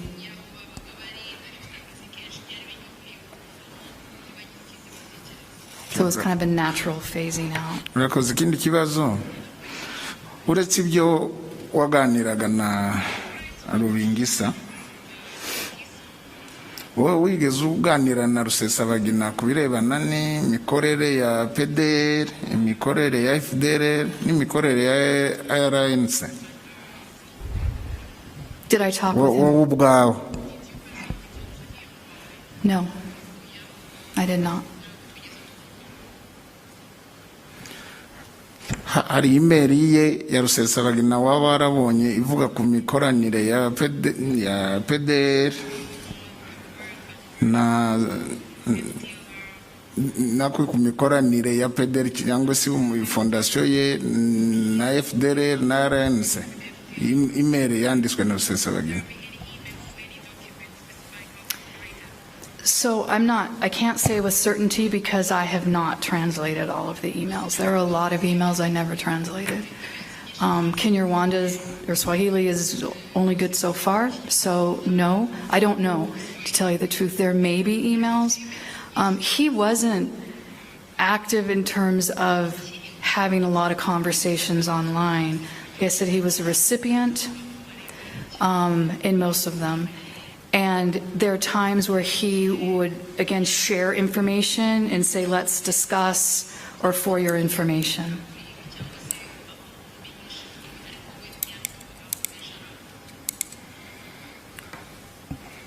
Okay, murakoze. Hari amafaranga ngira ngo amadolari 60 wigeze kutubwira ngo fondation ya Rusesabagina yahaye umuryango wa Rubangisa. Yadusobanurira neza, ntabwo byari byumvikanye neza. I don't really know more than that, other than there are emails where there's a contract that I believe in the emails that shows the $60,000. The American leader of GFR, there was an email that he wrote to Providence saying, can you please ask Paul if we can use this for salaries? After they were shut down, there were emails about how they were, Global Family Rescue was going to transition to Uganda, and I believe they did. And that's all I know. They did give it. They did give, I believe they gave the grant. Ibirebana kuba Rusesabagina yarabonanye na Murwanashyaka, wabikubwiye ni Rubangisa cyangwa wabikuye muri za email? Both. It's in the emails that I read, and then also when I met with Providence Rubangisa on June 4th, 2012, when I was working with U.S. law enforcement, he referenced it as well. Naho ibirebana na za ntwara watubwiye zo muri Afrika y'Epfo, nabyo niwe wabikubwiye cyangwa nizo email ze wasomye? Providence Rubangisa told me. That's when he said that Paul had messed it up. What he said is that, I can't pronounce his last name, I'm sorry, that he was supposed to meet at Paul's hotel, and that he instead wanted Paul to meet at his house, and Paul didn't want to. So the meeting didn't happen. Instead, what Paul did, I think in the emails it references earlier earlier meetings between the two of them. But in terms of that one meeting that Providence had referenced, and that is also referenced in the email, Providence told me that was when he said Paul blew it, and that Paul had just given him Jerome's contact information and said that they could meet in a big meeting in Brussels in a few weeks.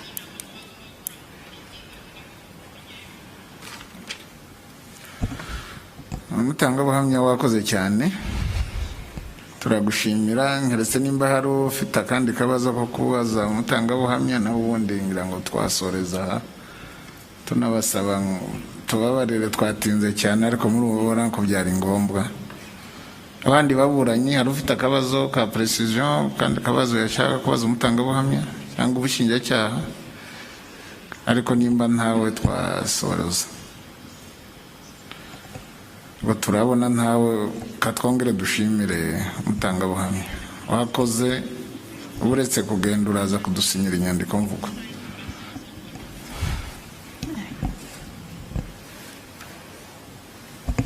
noneho umwanditsi araza gusohora inyandiko mvugo tuyisinye ariko mbere yuko dusoza turagira ngo tuvugane twashaka gushyira iburanisha kuri 31